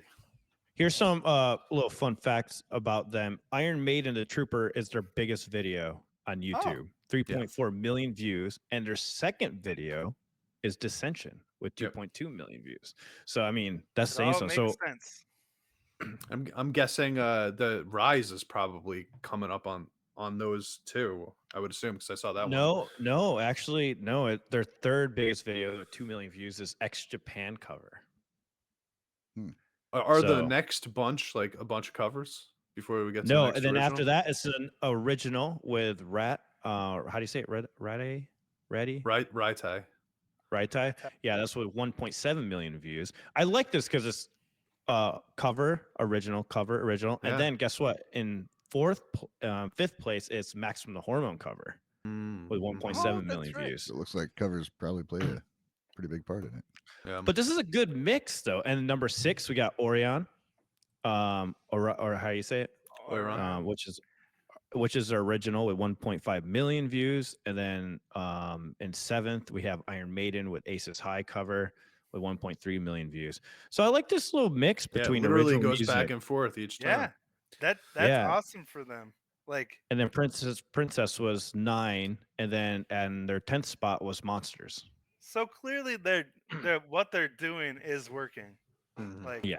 Oh yeah. In the end, you're not gonna get everyone on the first try. Hopefully, you keep doing it; they'll come around again. I think about that all the time. How many stupid videos I have up on YouTube. How many people visit my channel and see a really annoying video from me, and they're like, "I hate this guy," and then they never give me a chance again. Definitely. Before we move on, you guys listen to Mizuni Kukusa or Toro no Korami? I'll mention them before we move on. I mean, are those? You So you said didn't- things that could have been anything. So you did not listen to That it. was Wade, on- did you? I listened to the Are you list. asking? Yeah, I listened to the second thing that you put up. What was that? What was that one called? Was it I just don't remember the titles. You're saying them as if like Rami. that sounds familiar. Well, Toro no Karami, I think, was the second one, which I've been got talking through about them for a while. Yeah. Oh yes, that was the one I had already heard. I think that was actually the first song I'd heard by them. SOS. That's why I was like, "What the heck? Didn't I listen to this?" Okay, yeah, Right. So I've talked about them a lot. The other one was Mizuni Ukikusa, which is a newer band I've discovered, and I really dig. And if you like Sukune Naru, check them out because they're a little kind of like Sukune Naru, but at about 75% speed and aggression. Okay. So okay. the same kind of bass. It's a very bass led music, but it's really cool stuff. yeah. That was Oh. a really interesting sound with like the stereo guitar work and everything. Yeah. Hmm. Yeah, I want to talk. Sorry, Go go ahead. ahead, Ryan. No. I mean, Alan. No, go ahead. I was just gonna Bob. say I'm gonna put the playlist Trevor. for the songs that we reviewed and talked about right now for you all. Yeah, And that'd be cool. also we have a Patreon where we did do a reaction to a song which we talked about. What was it called? Hey something. Hey Smith was the name of the band. Smith. Say my name. Say my name. Yes. Yeah. I want to talk about that second song though, Ryan. That Okay. the SOS one. Yeah. I loved it, man. I Yeah? loved it. I thought it was so good. Yeah, like her vocal style is really. I mean, the video looked cool too, but like the actual song itself, I don't know. There was something about, especially the pre-chorus, whatever they were doing in the pre-chorus, like really Yeah. just sold me. There was a lot of cool elements to that. I wasn't expecting it, so I'm sorry if Glad to hear that, dude. I listened like 7 songs before we started Yeah, this, so I'm yeah. trying to remember exactly what everything else. But I'm pulling this back up now, and this was out of the songs, all the songs that we listened to. This was my second favorite. Hell yeah, man. Right behind Trident. I thought that this was amazing. I would love to talk more about it, but I don't remember exactly what I loved about it, except that her vocals were really cool, and she's got a ton of charisma. Hell yeah. And this is a band that whatever song you pick by them, you're gonna get that, you know. And there's some interesting solo work going on. There's always interesting. The musical aspect is always just interesting to listen to. If you want to know more about them, I have an interview that I have on my channel, which Oh, cool. I'm gonna bring up parts and put Oh, on Guys sweet. and Guys. But it's a 20-minute long where I send them my questions and they answered them in video. So really cool. The group's really cool and they're super fun. So yeah, if you like that, champ, you Can't wait probably to see that. grab another song and check it out. They're really cool. Yeah, it was. Oh, you know what I was thinking of? It reminded me. Okay, so I listened to this right after the Atarashii Gakko song, the Tokyo Calling song, Okay. and my first thought was this reminds me more of Atarashii Gakko that I've heard in the past than the new Atarashii Gakko song. Oh wow, yeah. And where I was just like, oh, this I'm getting AG vibes right here. I didn't get that out of the actual AG song though. That's So, funny. but yeah, they had the cool little guitar lick in the middle. It was for the verses, and there was it was just like an overall, it like had that jazzy sort of like bouncy Yeah. feel to it here and there. It was just a cool song, man. Cool band. It's definitely worth checking out. Another song. Hell yeah. Yeah. Glad to hear it. So I originally reacted to this song on September 20th, I guess. And dude, I'm curious to know what Alan thinks of the mix for this song because to me it just sounded so good the way. Are we everything was talking about mixed. the SOS one? Yeah. That was my favorite one out of the two. Yeah? That was fucking phenomenal. I love the bass tone. Again, it's another song with amazing bass tone, just like the Trident one. That I was like, I love it when it fills up the spectrum. I thought the mix was really good. And I've heard this band before because they have a music video, right? I Yeah. think that was my first one that I heard. Somebody had requested it and it was badass. So it was so cool to check out another song, a second song by them. And I enjoyed it. I actually like this more than the music video that I heard. I think I like this one a lot more, the way they did it. But the way that they mixed it with the guitar tone, I like how they're just complementary to each other with the bass being so thick, and it kind of kept the guitar tone thin. So like you need both Yeah. of them together to get that nice mix. And Yeah. it sounded really good to me. Well, music he plays strats almost like most of the time is like strat single coils, which works well with the bass having that, Yeah. broad spectrum of tone to it. I was wondering why I was hearing some Blink-182 in there. I was going, what is that? He What? uses Why a do I humbucker hear at the some Blink bridge. 182? Yeah, it was exactly. It was Tom's fucking guitar. But yeah, no, a great song. I agree with Alan. I think that was the top of the list for all the stuff that we listened to today. Right on. I was right. I'm So glad to hear apparently it, that's the man. band that you admitted that I was right about your love for punk the first time that you listened to them. Uh, that was Aberina Town, actually. It was Aberina Oh, Town. okay. Yeah. I'm just leading the chat. But this Reading the this chat. reinforces it Okay.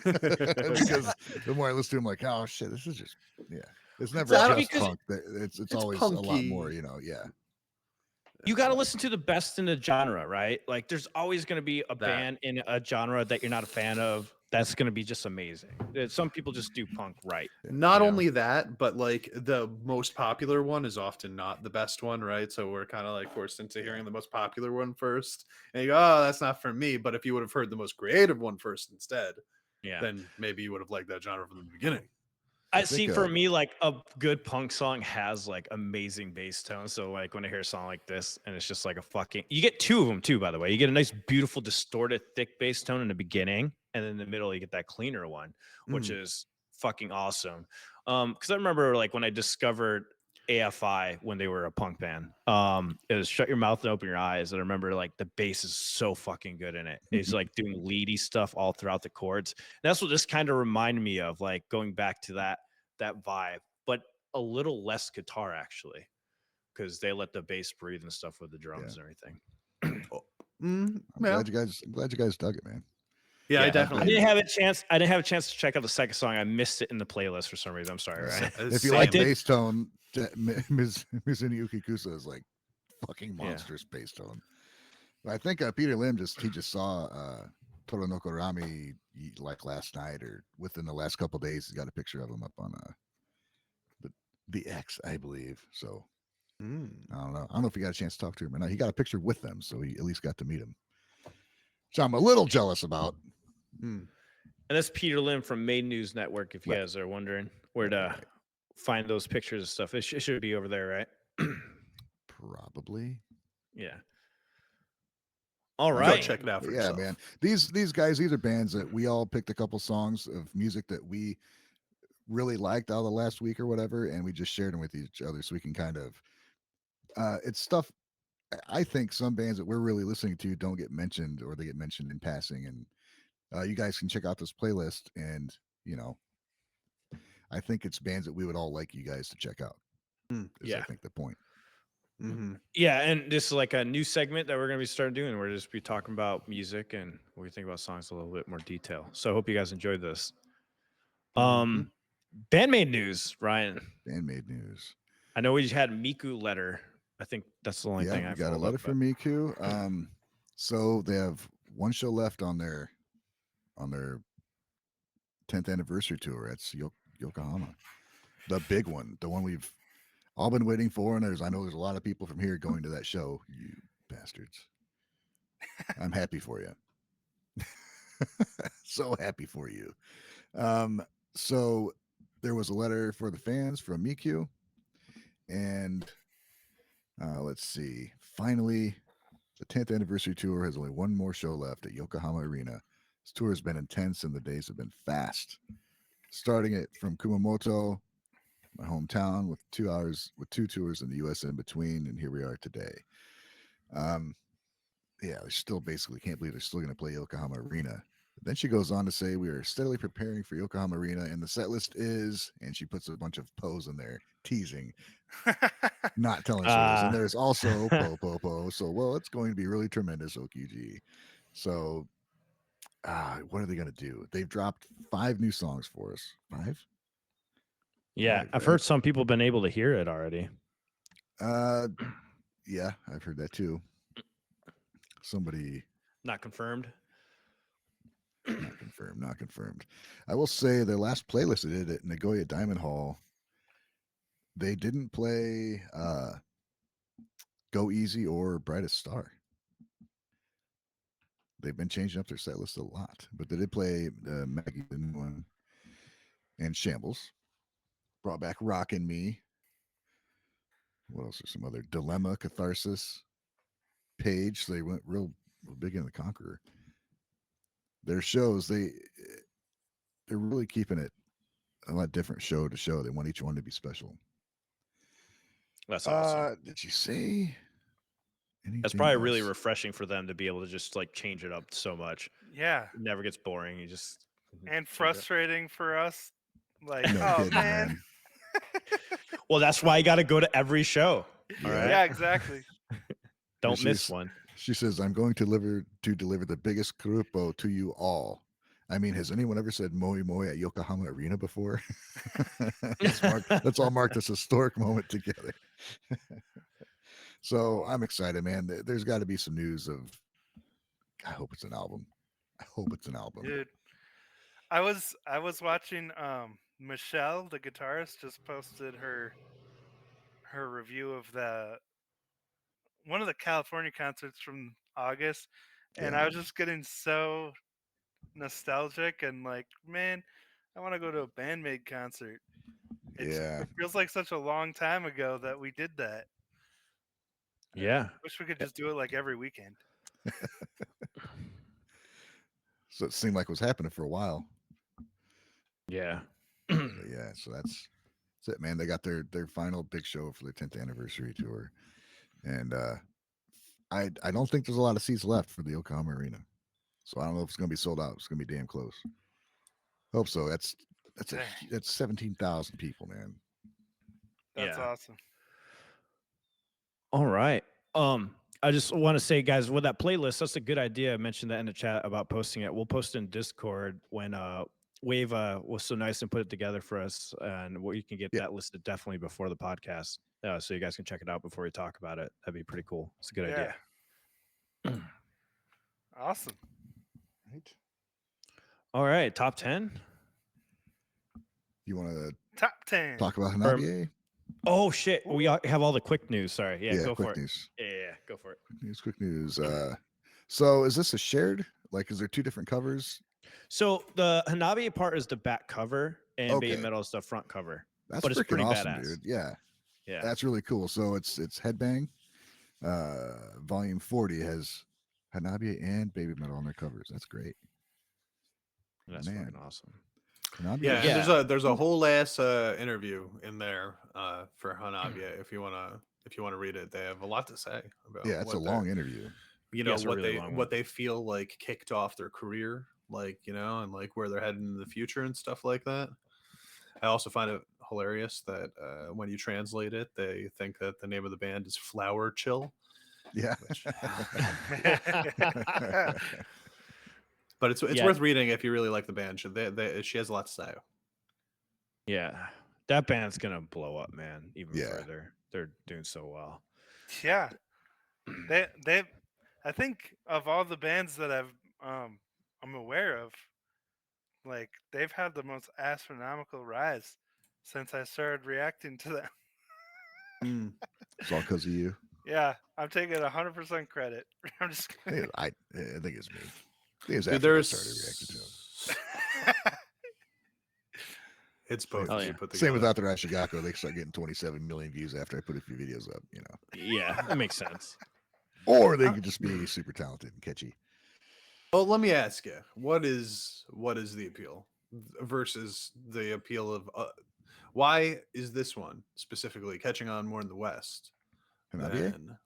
than a lot of the other ones? TikTok, man.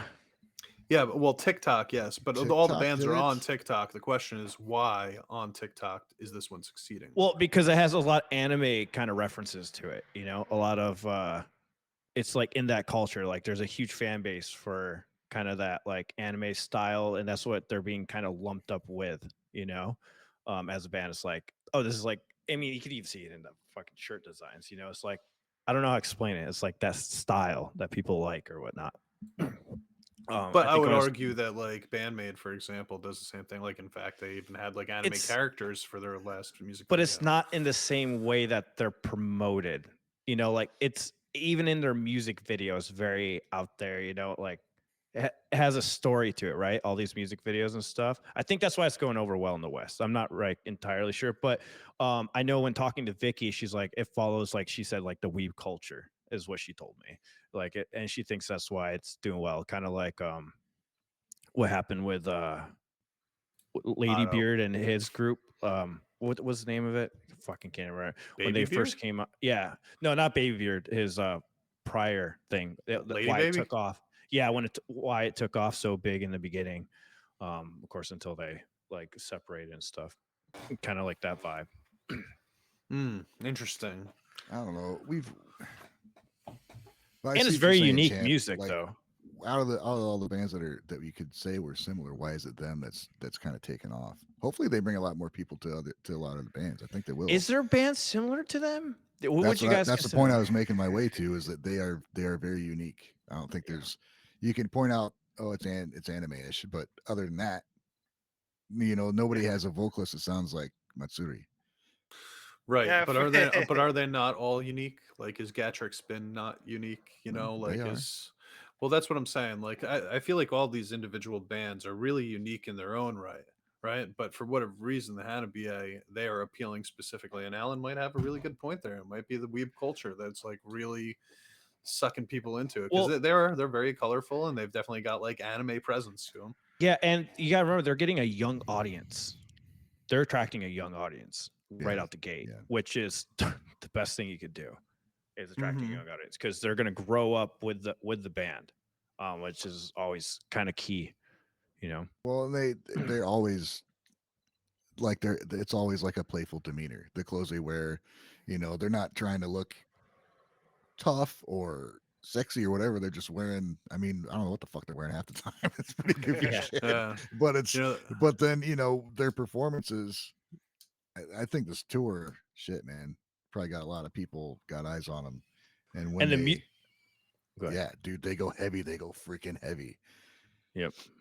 There's Exactly. a- I was gonna say that with you, Ryan. Yeah, like they don't look tough, but they're tough as fuck.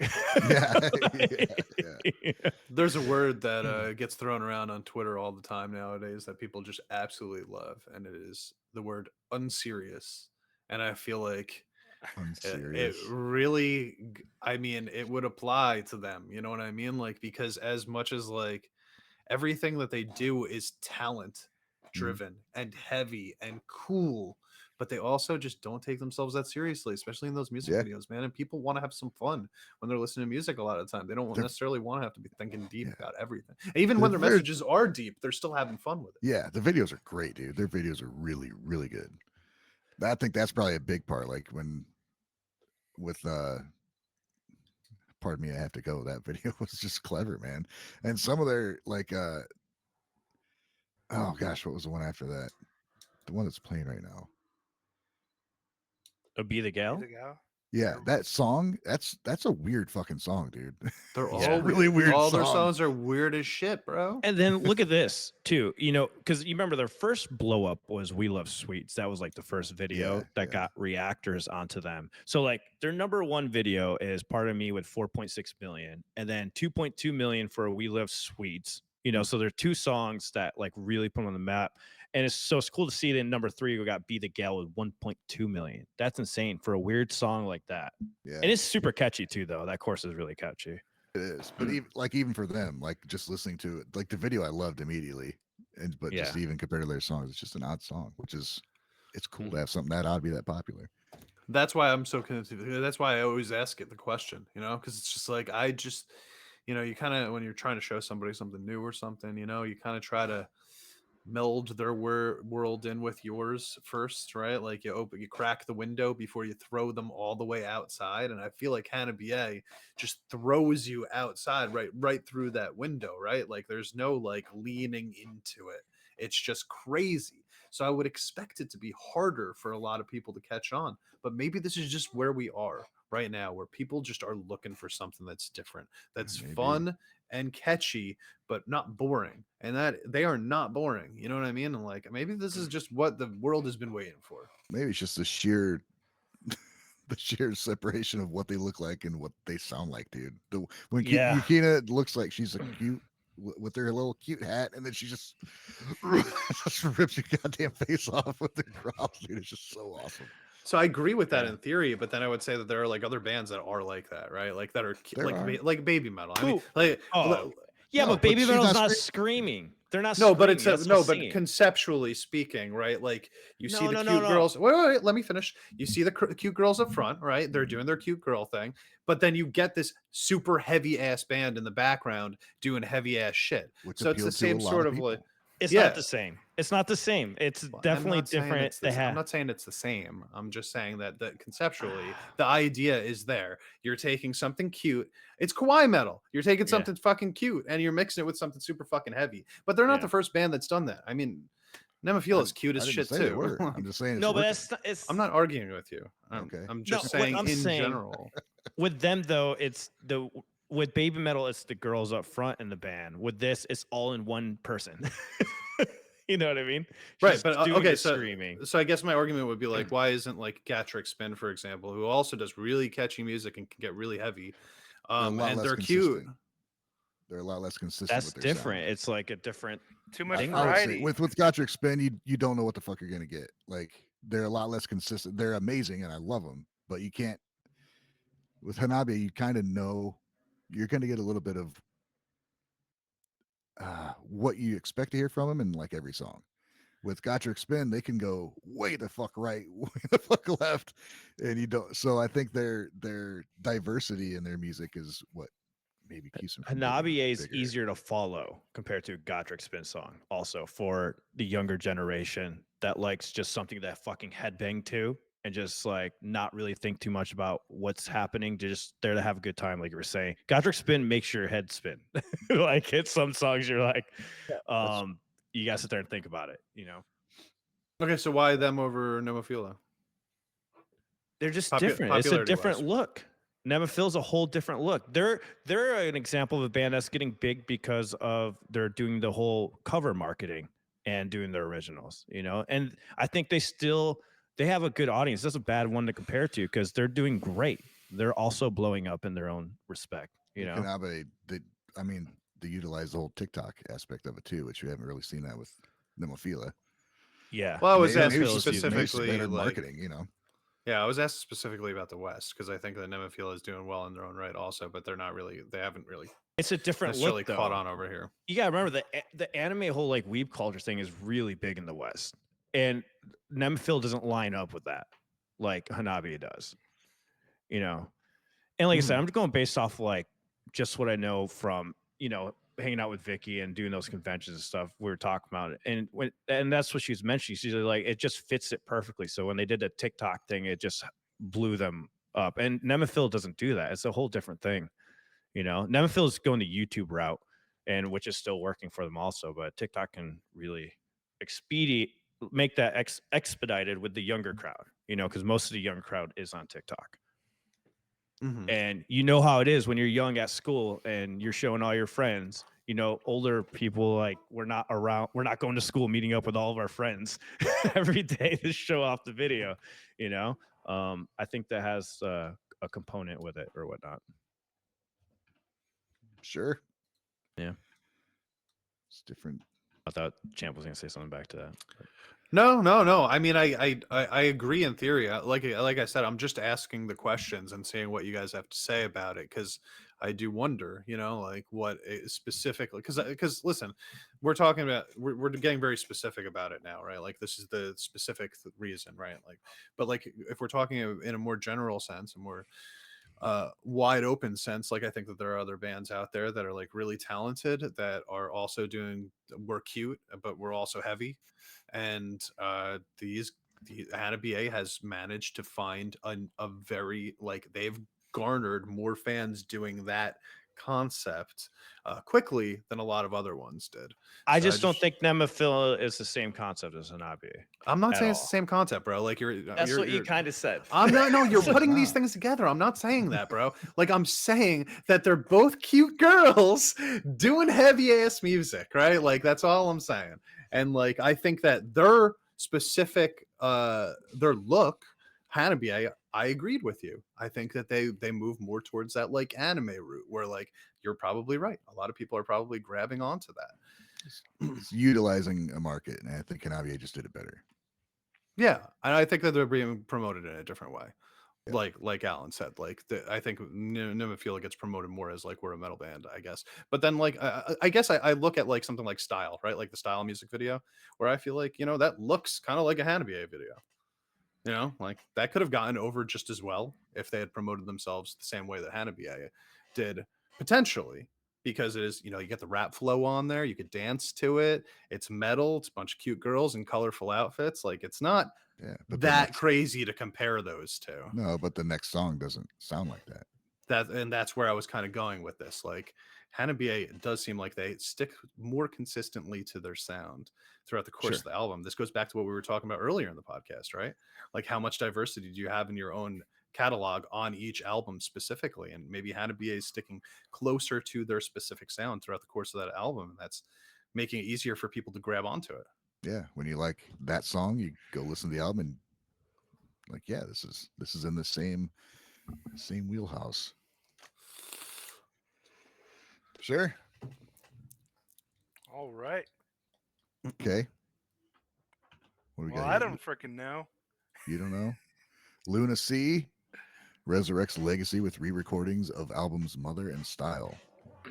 Re-recording. Visual K pioneer Luna C unveiled the re-release of 2 genre-defining albums, Mother and Style, due November 29th, nearly 3 decades since the original versions. All 21 songs have undergone rigorous rearrangement for a modern take on the classic repertoire. Multi-Grammy winning producer Steve Lillywhite, known for his work with bands like U2 and Talking Heads and The Killers, takes helm at re-recording every note from scratch. Interesting. I don't know, man. I've heard a lot of Luna C that I really like, if I'm honest. I don't know if re-recording them. What I have heard from them is usually older stuff, and it's pretty dated. So maybe this will freshen up what they have. I wonder if they're going to actually change the sound of the songs, or if it's just like a remix. Yeah, I don't know. It's kind of weird. I mean, they're re-recording everything, so that's interesting. Yeah. I mean, it's nice to bring your stuff into the modern times, but it would be cool if they would make some adjustments to the songs too, I guess. I don't know. I don't really know enough about their music, to be honest, to know if they even did change anything going forward. All right. Nocturnal Bloodlust takes the throne with Single Kingdom. You guys heard of Nocturnal Bloodlust? Heard of? Yes. I have not. This is my first time hearing about them. Kings of evolving their sound, and they have done it again with their new Single Kingdom, accompanied by stunning new visuals and a neon fever dream of a music video. So maybe something to check out. Nocturnal Bloodlust. All right. Yeah. Anytime you if you look up Japanese metal bands, top Japanese metal bands on Google, they come up every time, which is I've always been surprised by because I've never heard anybody talk about them. I've never heard anybody request them on my channel or anything like that either. I've talked about them in the past. They're a pretty heavy band. They're like a heavier side, maybe a little bit of metalcore in it. I can't remember exactly. Eric and I have reacted to a lot of their stuff. Nocturnal Bloodlust. I can't remember if they were on tours here in the state. I'm probably confusing them with the Acme band. It's along that style of music. Cool. They sound like they should be heavy ass grindcore music with that name, man. Nocturnal Bloodlust. It's brutal. Yeah. That's an interesting point Glenn made. Re-recording's a way to get out of record contracts for copyright. Like Taylor Swift did, true. the mechanical rights. Yeah. I'm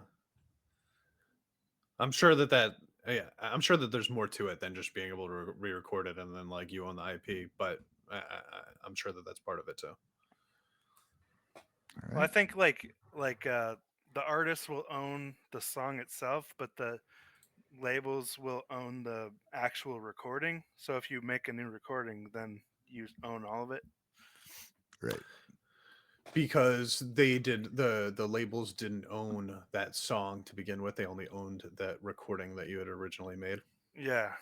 But if you sell your discography like Katy Perry did recently, then she can't even re-record those songs, right? Because she doesn't own the intellectual property to the sound. Yeah. Dude, she did that? Isn't that crazy? It sold her whole discography, man. Man, she must be She won't have to do anything else ever if she doesn't want to. I guess that's why people do it. It was actually she sold it for an undervalued price though. People were expecting her to get a lot more. How than what much? she ended up at. I don't remember the exact number, but I That's just know wild. that people were like, "Oh, that's kind of crazy that that's all she got." Hmm. But it is, I guess that's the world that we're living in now. Because like somebody else did that on Spotify, right? They like last year or something. It was like an old school like '80s guy. I don't remember.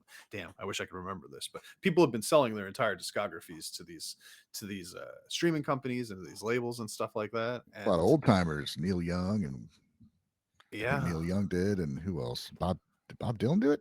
Somebody, one of the, like iconic I don't people. think Like, this is buy who all I my was shit. thinking. Yeah, I was trying to think of this too, but it's Why? I mean, because you get a big It's chunk of money's money the at only once. goddamn reason, dude. Money. I mean, you're talking about like really what's like if you keep it right, like you keep promoting yourself, you can keep marketing that music, and you could keep making the money that's coming out of like the royalties and stuff like that, and you could lease your stuff out. Which is, by the way, if I were a famous musician, that's what I would do. I would be constantly leasing my music out instead of ever selling it. Let people have it for 5 years. Here, I'll sell this to you for 5 years, and I get it back at the end of that. For less money, because the people do that too. But like if you're gonna sell your entire thing, I mean it's gone. It's over. So you're doing that like it's like yeah, Write you have something else. and you hope that people still give a shit, right? Yeah. That's your move. But you're selling it to make your life easier by saying, now I don't have to deal with any of this bullshit. I'm gonna get one big lump sum of money. I'm gonna have this for the rest of my life, hopefully, right? And you don't have to do any more work for it. But Would you guys do that? it's a scary move. Hell no, not in a million years. If Like, I give away all was your music. 75 years old and I could get $200 million for it, sure. if if I'm 30 years old, 40, and still like writing stuff, probably not. I mean, I don't know. It depends on how if you're just planning on moving forward and you can sell your catalog for $20 million or 30, and you're just going to write new music, I don't know. I mean, if you don't have to worry about like basic necessities anymore. That's how If it you're starts. if you're a band who relies on their old music to remain relevant, then that'd probably be a bad idea. True. Yeah. But those are the bands that they're probably going to get an offer to buy their fucking catalog, right? Mm. Yeah, I'm with you. Katy there. Perry, That makes she's not sense. very freaking old to be doing that shit, dude. That is kind of crazy. That's But why I was the most surprised, because you still hear her shit. Like Yeah. you can walk into Walmart and you're gonna hear "Baby, I'm a firework," right? Like you're gonna hear that shit still. It's not Yeah. like it's completely out of the zeitgeist. So I We'll was see really if- surprised when I read yeah, that. I mean, if she makes more music, I mean, I don't know. I mean, she doesn't have to. It'd be funny to me if she just disappeared and just went and lived a life of luxury and just like, fuck you guys. Hell yeah, man. Thanks for the money. Sounds like So that's what Demi she- Lovato's trying to do. So Katy Perry reportedly sold her music catalog for $225 million. Holy shit. That's it. That's Yeah, it. That's there's all. your reason why. Yeah, that's not a lot, guys. I And don't know. yet, but yet, still undervalued. Because how much money It's do you a think $250 million. Yeah, Jesus. but some of these Dude. artists are billionaires. Like they're close Taylor to it. Swift is now apparently. Yeah. Dude. Like Katy $250 Perry to million. me, like her big songs, like those probably for like from 2005 to 2015, she might be like the biggest artist, the most singles that you heard all the time, everywhere, right? And then you just haven't really heard from her in the last 5 years. Why not sell everything for a couple $100 million? Yeah, I mean, if Yeah. 225 million, bro, it is a crazy amount of money, but I bet you she could probably have made more. By the time I retire, that's gonna be worth like $100 What? with inflation. It was just a joke. I think it goes in the other way. No, I mean like. Never mind. Top Nah, I got 10. what you meant, Wave. Top 10.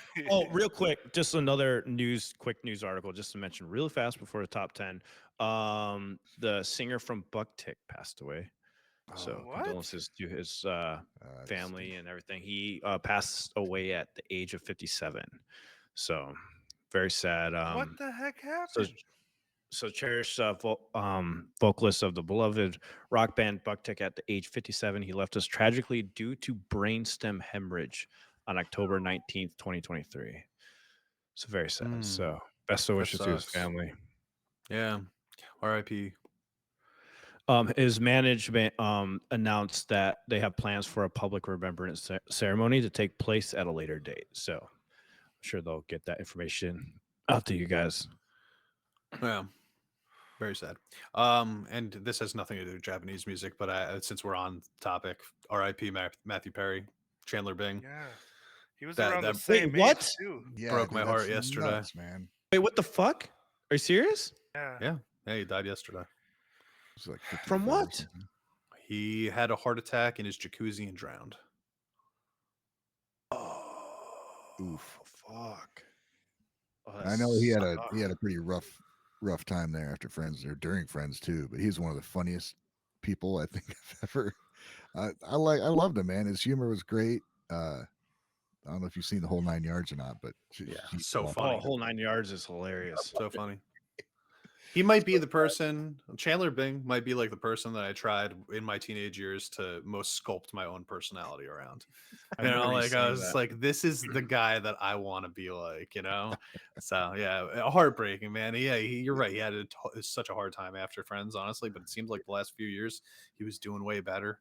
And there were no drugs or alcohol found around his property. So it seems like this was just fucking Nature. Yeah, it said a source told the Times that prescription medications were recovered at the home, and hence the toxicology will be a part of the investigation. But they didn't find anything on the immediate scene. Wow, that's crazy. right.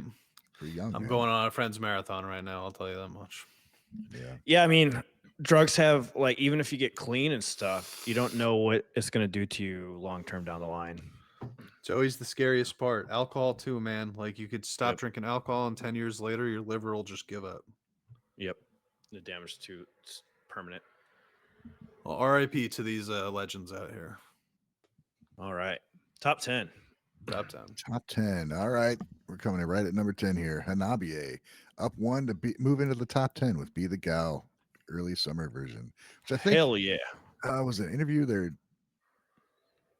What was it?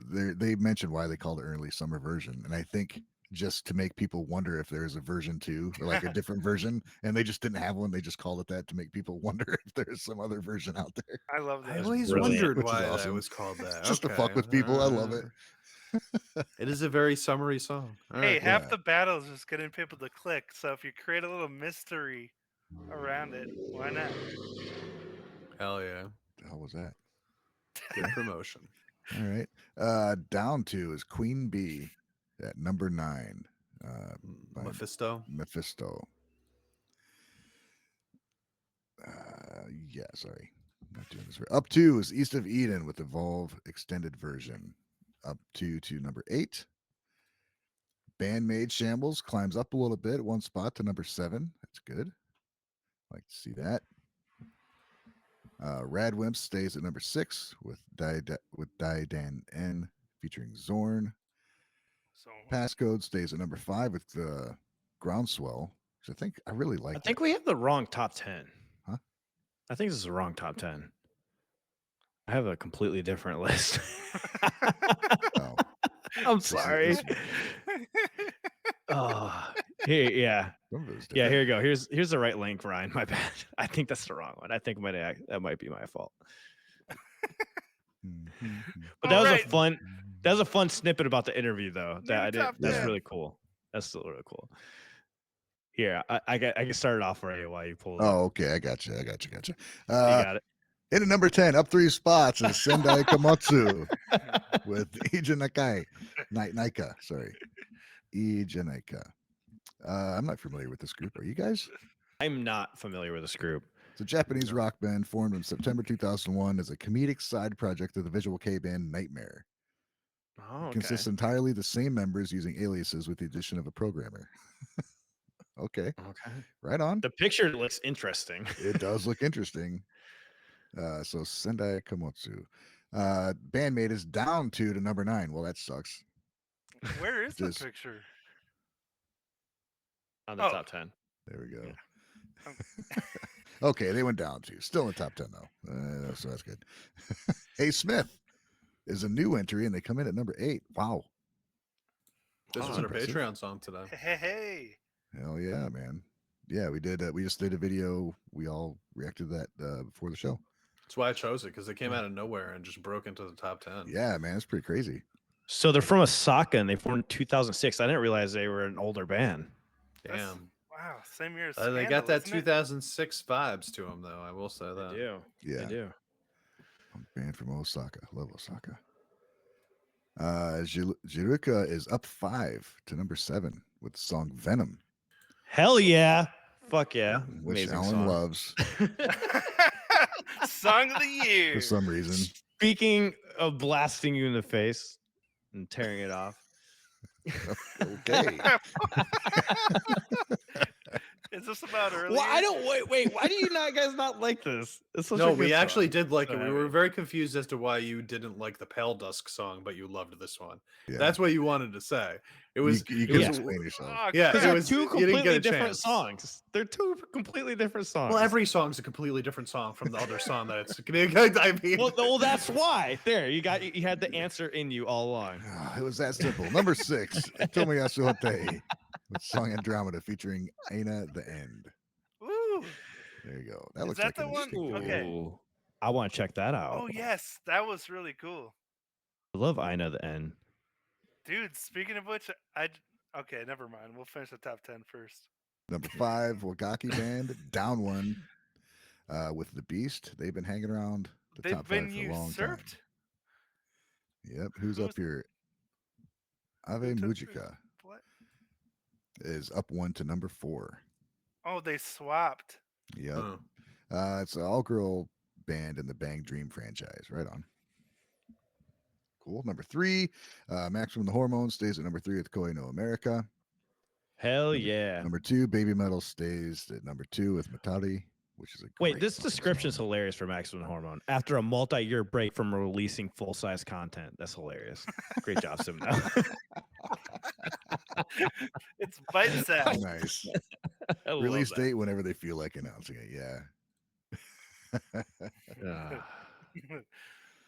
Right on. Okay, so who's at number 1? One OK Rock is at number 1 still. we Monster should Hunter take that now. off the list. Does that even count? Get out of here. It's barely rock. Well, but they're called But 1 rock is 1 in their o'clock name. rock, man. Should be called The One Croc. OK Pop. One OK Pop is a better name, I think. It's called 1 o'clock, right? Then I One can think OK of their Pop. name. One OK Pop Rock. Man, One just OK Generic Pop Rock. talking shit about the legends, dude. This is unbelievable. I don't listen to them though. Right on. So there's want- top 10. I vote for a Ryan Muir review of One OK Rock album. An album. A Yeah. full album. I want to see a stream with you just reacting to The their chances gonna of me request listening it to just every to- song all the way through are very slim. That'd be I fun. was- That's How intriguing. about the first 3 seconds of every song? They'll probably know what the rest of it was. Ooh. Dang, man. They I have had some somebody good get songs. all shitty with me. Not all shitty, but like all snippy in the comments. That's rude because I skipped ahead in the song. I listened to like a minute and a half. I'm like, I know this is what it's going to be for the rest of the time. Then I skipped where I thought the bridge might be, right on the bridge. And they're like, that's so disrespectful. It's like, dude, you can watch me be bored for the next minute and a half, or I can just skip to the fucking end of it and we can move on. Yeah. All right, I'll just be the guy. Everybody should check out their music video. You already been Cry being the Out. guy. Cry Out. Check that song out. Check out Who? that music One video. OK Rock. Yeah, heartfelt, very well made. It's worth checking out. They got some Champ- gems. Good Champ has been- personality. He has a good personality. Champ has been all about being that guy this entire podcast. Yeah, that's all he does. I just gave a little credit to a band at our first spot, and while y'all shit on it, maybe you're all those guys, and I'm the one that's being nice right now. All right, guys. Anything else? I'll check it out, champ. Patreon.com/guys and guys if you want some group reactions. Like today we checked out that what were they called? Hey Smith. Smith. Hey, Say my name. You go to our TikTok, you could go to our Instagram, you could go to our Twitter, you could go to any of our individual YouTube channels if you want more content from us. But you could also support us by going to guysandguys.com, signing up for our newsletter, check out our merch, all kinds of stuff. We're you everywhere. got a savings, dump it in the super thanks. We'd appreciate it. Yeah, entire savings. Jump into super things. Wait, It doesn't even have to be all of it, you know. did we ever shout out that super chat? No. We did I not. lost it. I told Andrew to highlight it, and it didn't pop up. Oh, there it is. I didn't Go look ahead. There at it that is. way. Jim Jim Morrison, thank Morrison. you. AKA Steve. Steve. Yeah. He says bandmade songs sound great mashed up live, and I love that they always use the same equipment for years. Thanks, Jim, for the super chat. Thank you, Jim. Hell yeah. I think we're done. I think we're All done. right. Done Talk to you for. all later. Peace. See you, everybody. Have a nice week. Bye-bye. See you next Sunday. Don't tell me what to do. You have a nice week, damn it.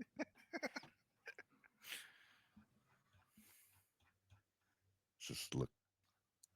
I don't know if Andrew